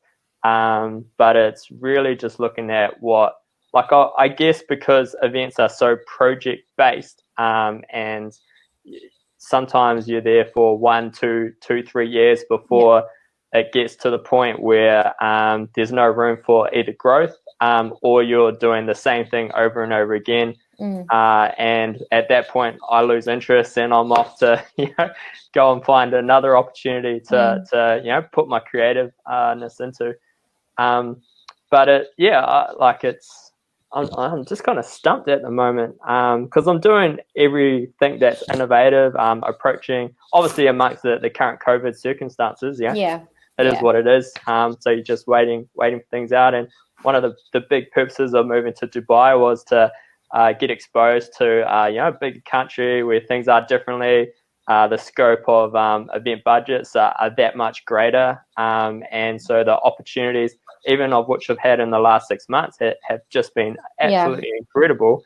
But just haven't found, I guess, that right opportunity of whether it's applying for it straight out or whether it's finding an organization where you can kind of grow like that of ACTAVO. Which I admire the journey. 10 years in one place is awesome. It's not the norm anymore, is it really either? It's as long as people, I suppose the other side of it would be is there anybody that can kind of mentor you and recommend you and kind of put you forward? Like I don't necessarily like to say it's who you know or anything, but sometimes in this world it is. And I've had a couple of people over the years that have really pushed me. And have really sort of put me forward for things that maybe I hadn't necessarily thought about. But if you have somebody that's kind of got your back, that can maybe speak on your behalf, like everybody looks for references, but something more than that. I suppose building up the contacts on LinkedIn will definitely help with that if there isn't anybody that's jumping to mind. Cool, that's an awesome stuff. Nate, I was going to say you're in the right place. For what you're looking to do. I mean, take COVID out of it. Being based in Dubai, maybe being able to move into Saudi for projects. That being based around there, I think, is probably where you're going to get opportunities when the world comes back a bit to jump into these roles. I'm thinking out loud, but if it's all right with you, I'll pull out your email address, and I have a guy in Dubai I think you should talk to. Who runs an agency out there supplying into loads of big events, supplying freelancers in. So I'll put you in touch with him if you're okay with that. Nothing might come of it, but that's his business. He puts freelancers in roles for events, and they're based in Dubai, but they work all around the Middle East. So awesome. I think stay doing what you're doing and give it time there, because that's where these huge opportunities are, where you'll get to jump into a role. Whereas Emily says your skills are transferable, but you mightn't have filled that exact role before. But the opportunities are such, and the scale of the events are such, they need so many people that you will get in there. And as I always tell people, it's about getting in the door and then just prove that you're good. And like Emily said with ACTAVO, after Glasgow, and then getting a call from the Pan Am going, would you consider doing this? That's what you really want. You want people you've worked with moving on to their next project going, I want Nathan on this with me. I'll ring him and see what he's doing. And a lot of people who are doing that international work, that's how it's working for them. Awesome. Great. Thanks, I hope that was of use. If you get kicked out of this room, I think that's what's going to happen when I stop you being a presenter. You'll just have to pop back in. Just let me know if that's what happens. Actually, I'm interested to see is that still happening. Thanks, Great. man. All right. Thanks, guys.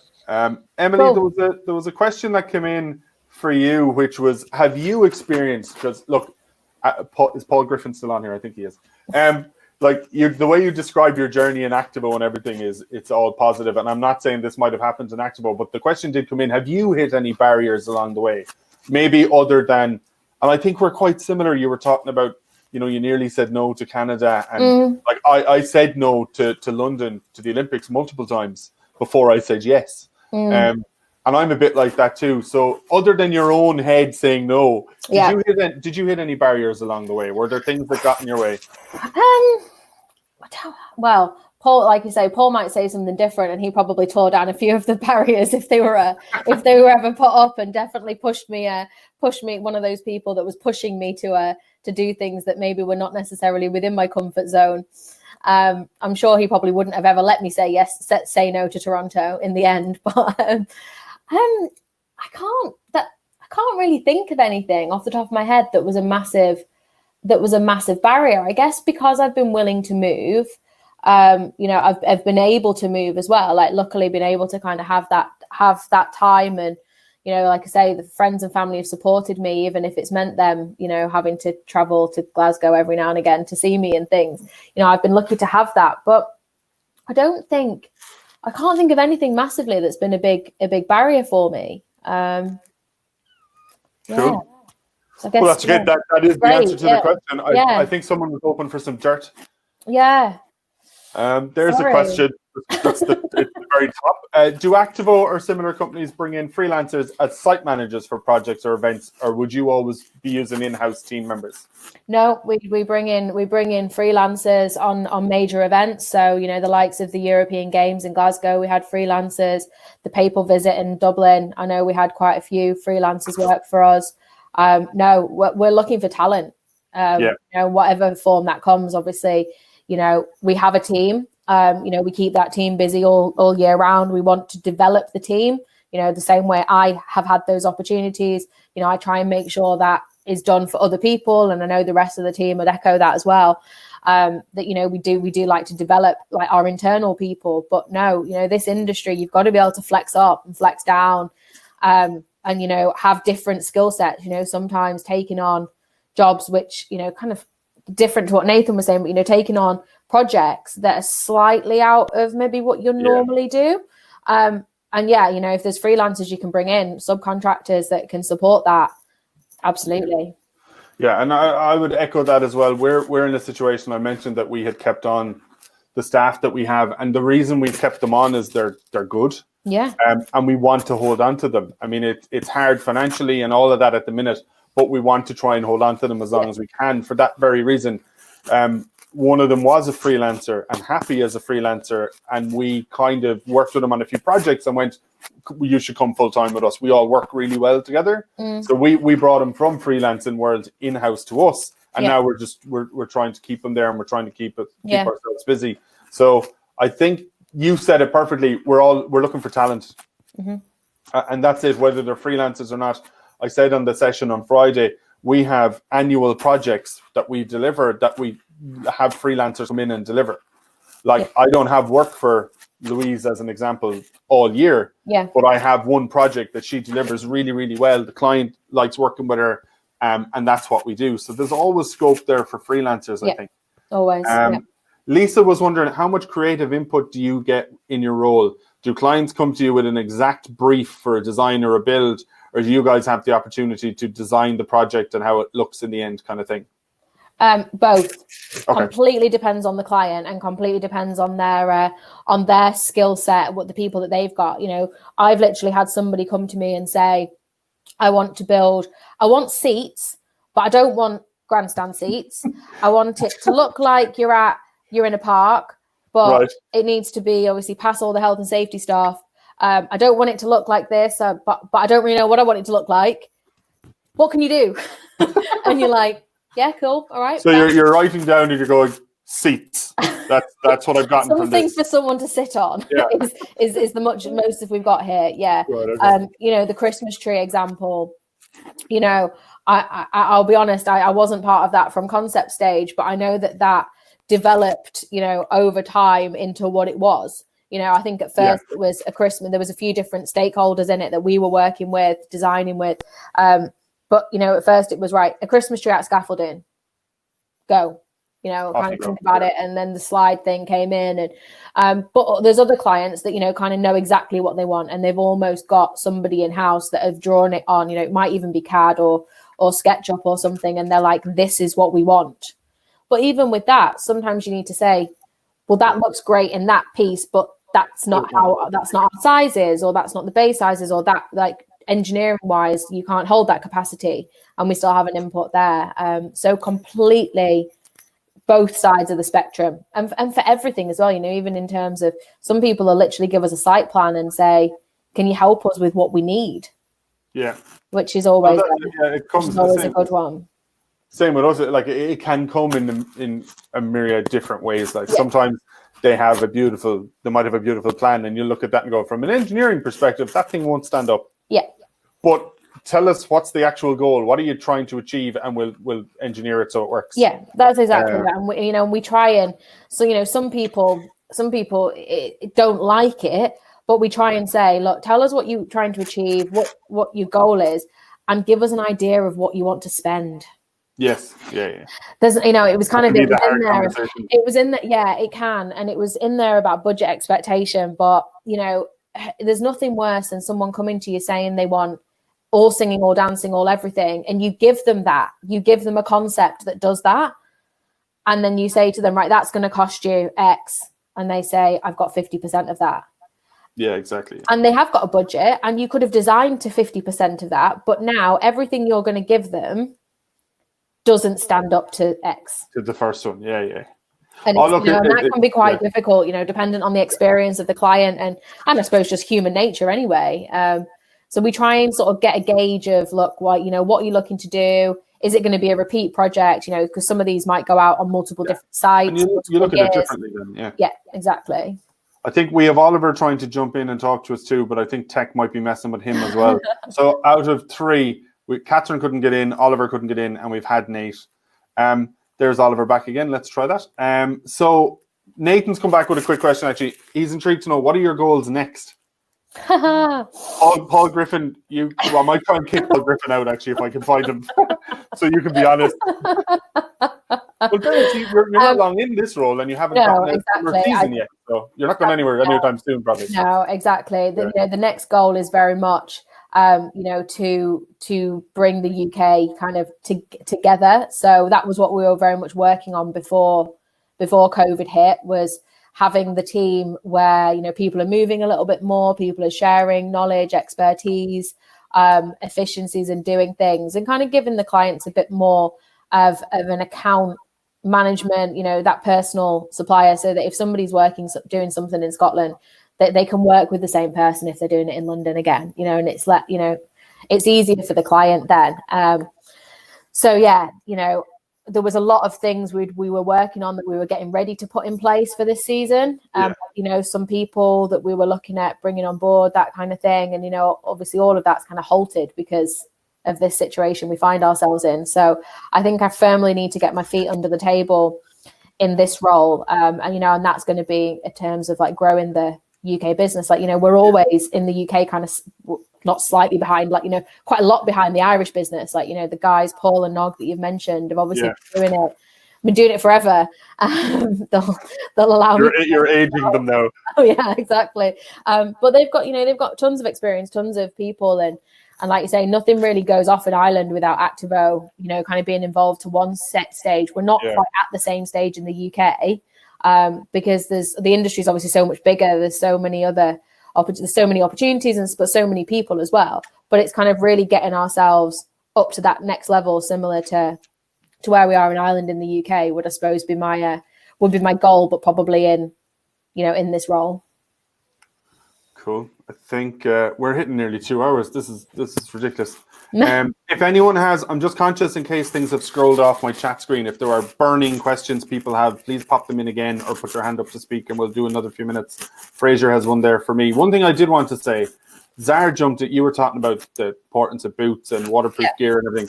Zara jumped into the chat there with the reminder telling people about socks, to have spare socks. And one of the greatest, I don't know, is Alan Fitzpatrick in here. He's been on a few of the webinars, but he taught me, and I mean, years ago, I was very early on working in events, and he taught me about this concept of what he calls production socks.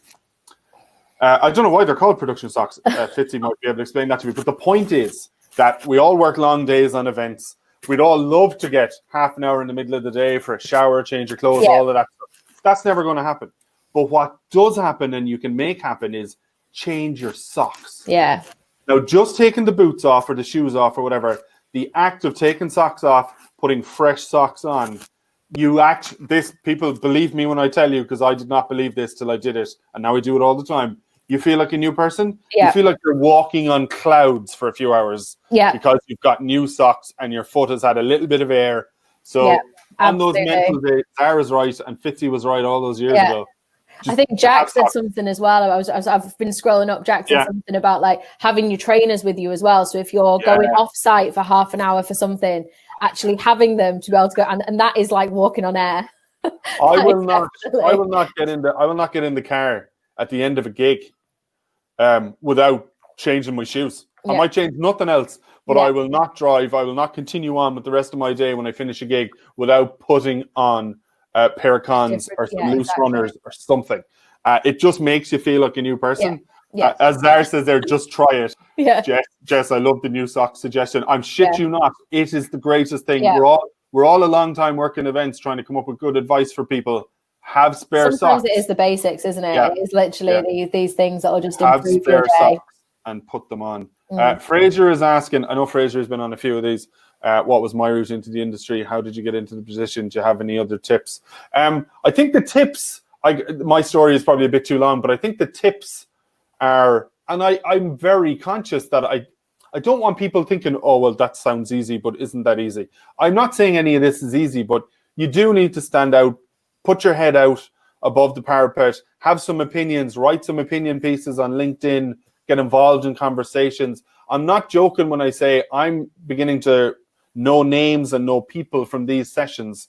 And I don't know, are they Irish based, but if I'm hiring and people who I know were involved in here, having good conversations, helping others, like if they apply to us for work and say, they'd be smart enough to go, oh, I was on loads of your webinars, I was on this one where you said that. That shit is moving you to the top of the pile. It's not easy otherwise. I meant to say it earlier, I think it was the man who asked about, was age a barrier? I have a feeling he was a bit older, maybe trying to move into events. And someone in the room suggested that instead of a linear timeline CV for him, that he should do a skills-based CV, which is a great idea. If you're that bit old, maybe a bit older, or have loads of experience and transferable skills, like you mentioned to Nathan, do a skills-based CV as opposed to a linear one. Take age out of the equation. As Emily said, we're looking for talent and we're looking for drive and we're looking for people who want to do the work. And you have to trust to some degree that there are people looking, even if you're within an organization. I mean, Emily's time in ACTAVO, she had people who she worked for, immediate, supervisors above her, whatever. Like people had to see you and go, she'd be well able for that job. We need to hold on to her. I think she'd work well here. So you have to trust that people are always looking for good people to bring through. And your job then as part of that is to, poke your head out there, be honest, say, look, I'm up for anything else. Have you anything else you want me to do? It was a bit like the freelancer conversation on Friday. Be the helpful person, be the pleasant person to have around. Be the person who gets stuck in. Most of us do, not everyone does. And you'll find the people who don't get stuck in stand out, and they're not going to be around too long. So, as regards my story, Fraser, I genuinely won't go into it here; it'll take too long. But suffice to say, I was a lifeguard, did security work. A friend of mine started getting me doing a bit of safety stuff when she couldn't do it, and then I set up an event management company. That's the really short version of that. You and I can talk about it some other time if you want me to. Jack wants us to finish it on a light note and share one of our funniest experiences from the industry. Oh, God. So many. I'll give you a few seconds because there's one other question I wanted to get to. So you and I will finish on our funniest experiences. So have that in the back of your head. I have no idea what I'm going to say for that. But anyway, so here's one from Jessica. I'm beginning a new role in August as a project manager for an events company, and they work in the automotive industry. It's my first job in the industry, and I want to make sure I'm maximizing my learning and development. What's the best approach? How is it best to approach this as someone brand new to the company? Oh, okay, that's interesting. Sorry, can you say that? Start that again. So she's going into a new role. It's her first role. Yep. A PM in an events company that work in the automotive space. Great. So what she wants to do is make sure she's maximizing her opportunities in that role for learning and development. Yeah. So how best should she maximize that? Congratulations on obviously getting the job. That's amazing. And getting your foot in the door. And obviously thinking about this as well. So I think the first one is obviously know what they do. So obviously projects, we've covered it a couple of times, but try and have a look back at some of the other projects that the company you work for are doing.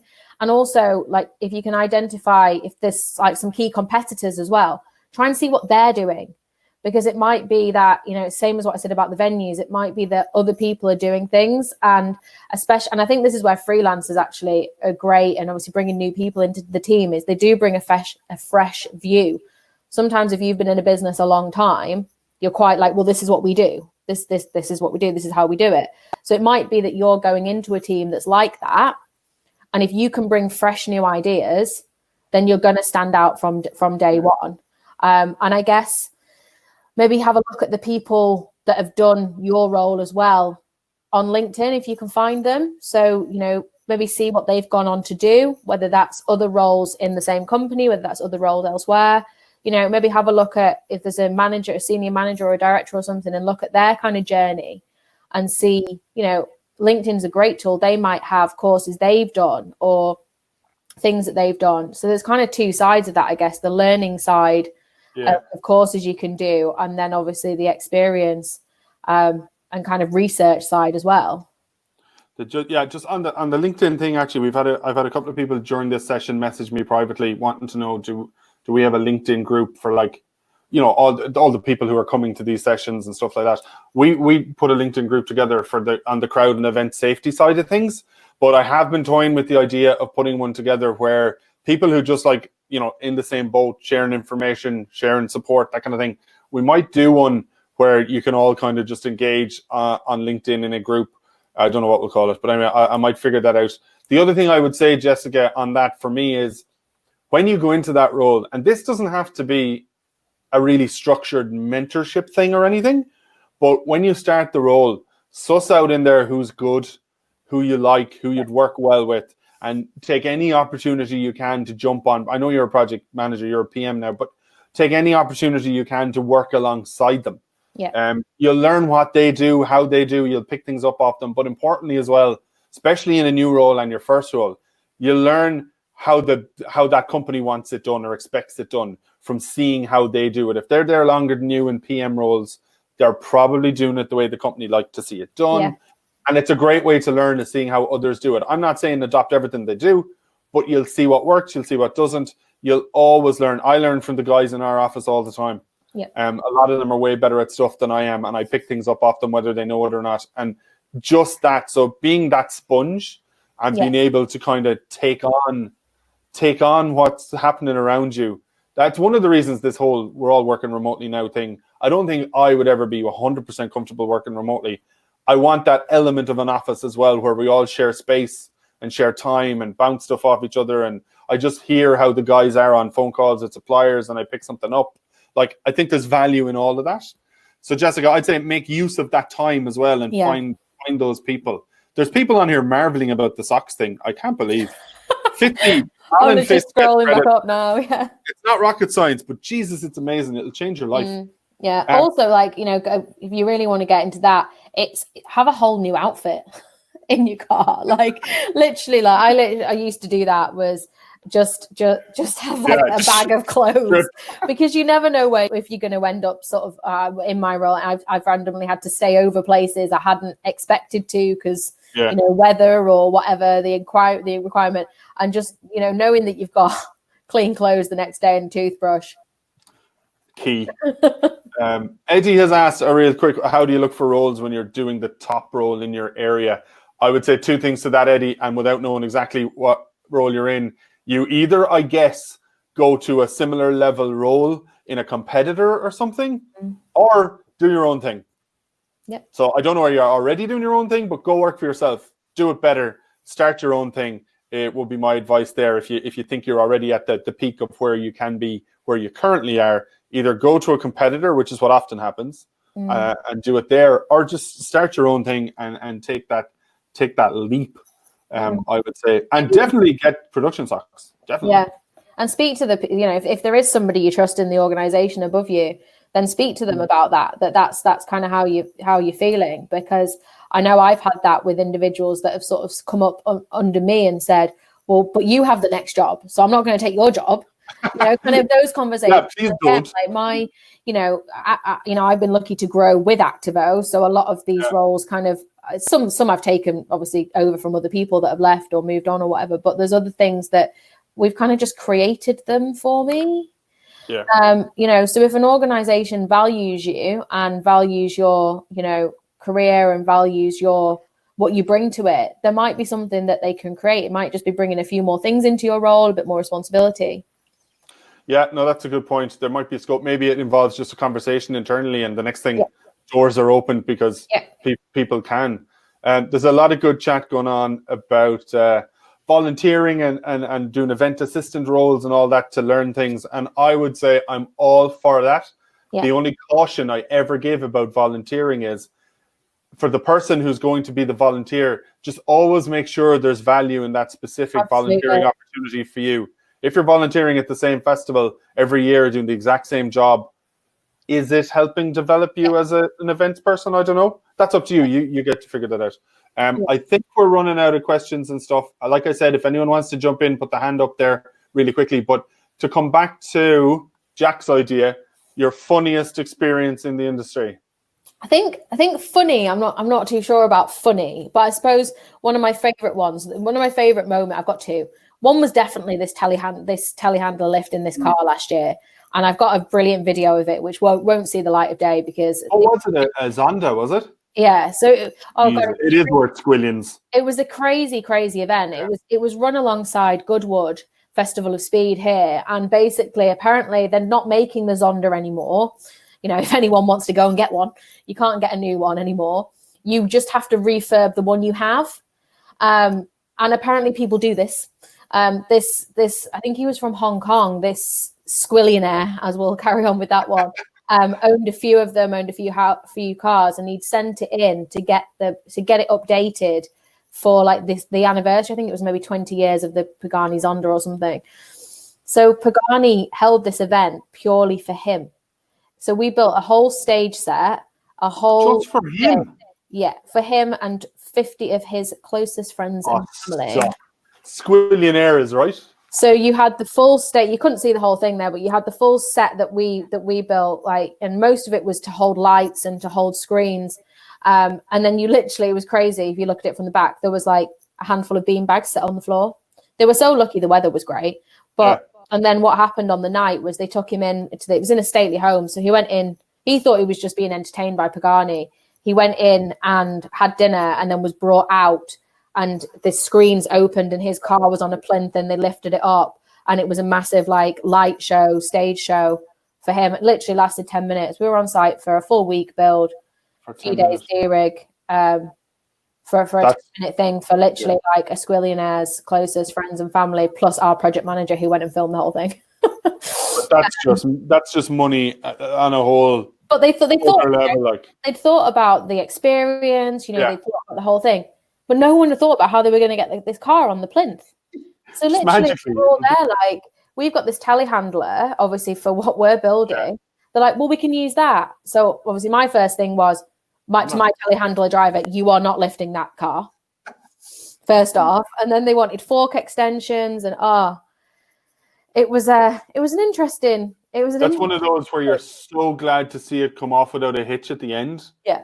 And you go, thank God for that. Moving on. Yeah, exactly. So that was a highlight of last year. But I think my definitely standout event was the Commonwealth Games, in Glasgow. Yeah. That was definitely my favourite event. And it's a bit twee, but it was hard work and there was a lot going into it.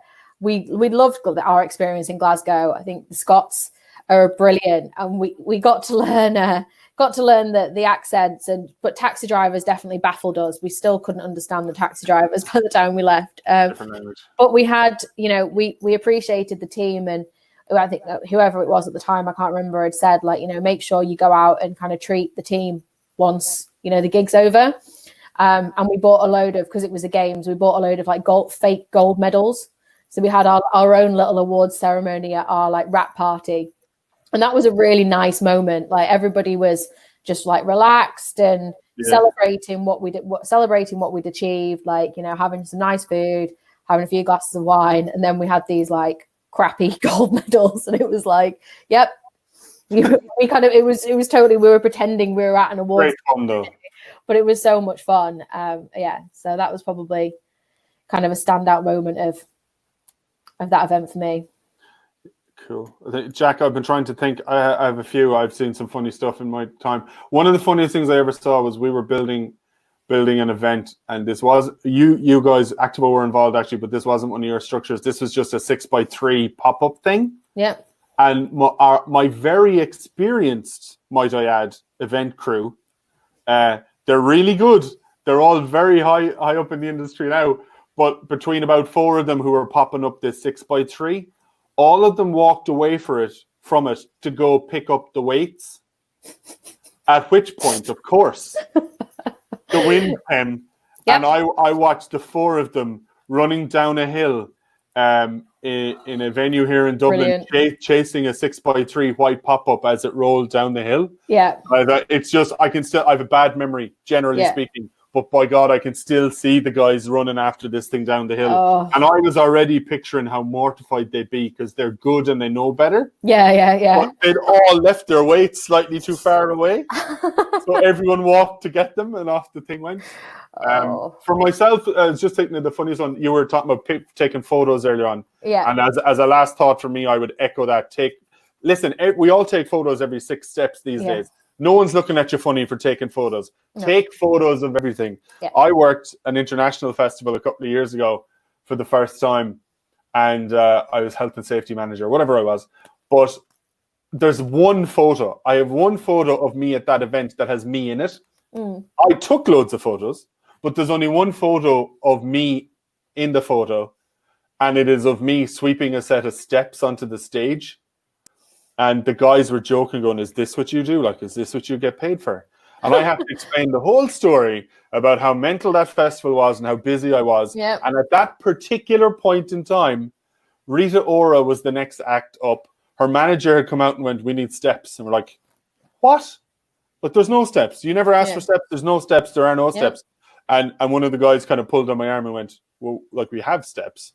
Or like, all right, how quickly can we get these steps in? Yeah. And he's like, we can get it done if I have all these people. Grant. So we got him all the people. And he goes, the only thing is, they're not the prettiest steps. I'm like, look, they're at stage down level. No one's really going to see them except the front row. If she wants steps and we can do it, let's do the steps. So we all bust our asses putting these steps in. As you were talking about earlier on, this would not work in Toronto because everyone in that pit who wasn't immediately involved in lifting people across the barrier was now carrying some steps. Yeah. And then so we put the steps in and everything. And I was just looking at the steps going, Jesus, they're not very pretty, are they? They're manky like. So I found some water, I found a brush, and I was just trying to sweep them, dry them, make it as pretty as it could be, make them as safe as it could be, get all the dirt and stuff off them. And that is when the lads decided to take a photo of me. So that's the only photo I have at that festival of me in it, is me sweeping the steps for Rita. Well, I think that is literally the like that kind of sums up the industry, doesn't it? On two sides, it's the piece of everybody will do a bit of anything to get the job done. You know, I've got a few where the site crew have taken photographs of me doing things, and it looks a little bit like, you're the UK operations manager. What are you doing that for? And it's like, well, I'm stood here. I might as well be useful. Like, there's not a budget I need to work on at this moment in time. Like, at the end of the day, this is the main focus. Like, everybody's doing it. And that piece of, anybody, if they're not critical to another activity, gets pulled onto one thing, no matter what their role is. That just epitomizes the whole thing. No, 100%. And it's a great example of that attitude that we all talk about, which is just get stuck in and get it done. Yeah. Like, I know if I'm on site with you guys or some other suppliers and I need a hand with something, we'll get a hand with something and we'll get it done. And that's really important. Like, whether you're the UK operations manager or you're the intern or whatever, at a point in time, 10 barriers need moving very quickly, we're all lifting barriers. Yeah, and absolutely. And that's how it works. Yeah. Matt is laughing at me having swept those steps. Matt Dinnery, I know little about you, but I know enough to know you'd be sweeping those steps as well. Because you care. All right, I think we're good. I think we're all going to be crazy now. And I think we could talk about funny stories. We could talk about stories and memories all day long. I think there could be value in a webinar where we just say, look, we'll be here, and anyone who wants to just come on, put their hand up, have a chat, tell us a story. Yeah. You'll have 100 of us in a room going, this is just therapy. This is great fun. Yeah, we might do that. In the meantime, and Matt says, of course, he'd be sweeping the steps. Yes, Matt, you would. I want to thank you, Emily. Thank you very much for this. Yeah, no problem at all. Thank you to Paul, if you're still here, for suggesting that Emily would do this. I think it's been a great one for this topic. And I think not only did we get into kind of advice for how to get into the industry and stuff, I think we've shown that in the right organization, you can grow within it. And as we said, when Nate was on, 10 years in one organization doesn't happen too often. Mm-hmm. I think it says a lot about an organization. And as much as I don't want to blow smoke up Paul Griffin's ass, or Nog's or anyone's, they're a great company. I don't know the full ins and outs. I'm sure people work in there and go, oh, this isn't good, that isn't good. That's every company. Yeah. The guys, the team you have that we work with, great to deal with. And I know that comes from the top. And it comes from the likes of Paul and Nog and you. And it's that attitude that kind of permeates through. Yeah. So I think suppliers are key. Suppliers where you can kind of grow within the organization. If you can find one of them, that's when you'll stay. And that's when you'll stay longer than maybe will be standard in the industry. So thank you for sharing your story. No problem. Thank you to everyone in the chat. Thank you for all helping one another. If I do start that LinkedIn group, someone else can start that LinkedIn group. That doesn't need to be. Feel free to start a LinkedIn group where you guys all talk. You can pop in there and you can help one another with these questions. I want to keep this going as many ways as we can when the world gets back to normal. This willingness to share, willingness to help, we want to try and capture it and keep it going. We'll all be busy. We'll all be back out in sight. But we want to have as many of these places as we can where people can just share and help one another, because we all love the industry. We're all suffering at the minute, but it's going to come back. As Emily said, it might be better. It'll definitely be a bit different, but it'll definitely come back, and we'll all be seeing each other in green fields and corporate events and whatever soon enough. So stay safe, and we'll get the recording up and search of attendance and all that sorted within a day or two as usual. And we'll talk to you soon. Great. Thanks Emily. Bye, everybody. Bye-bye. Thank you.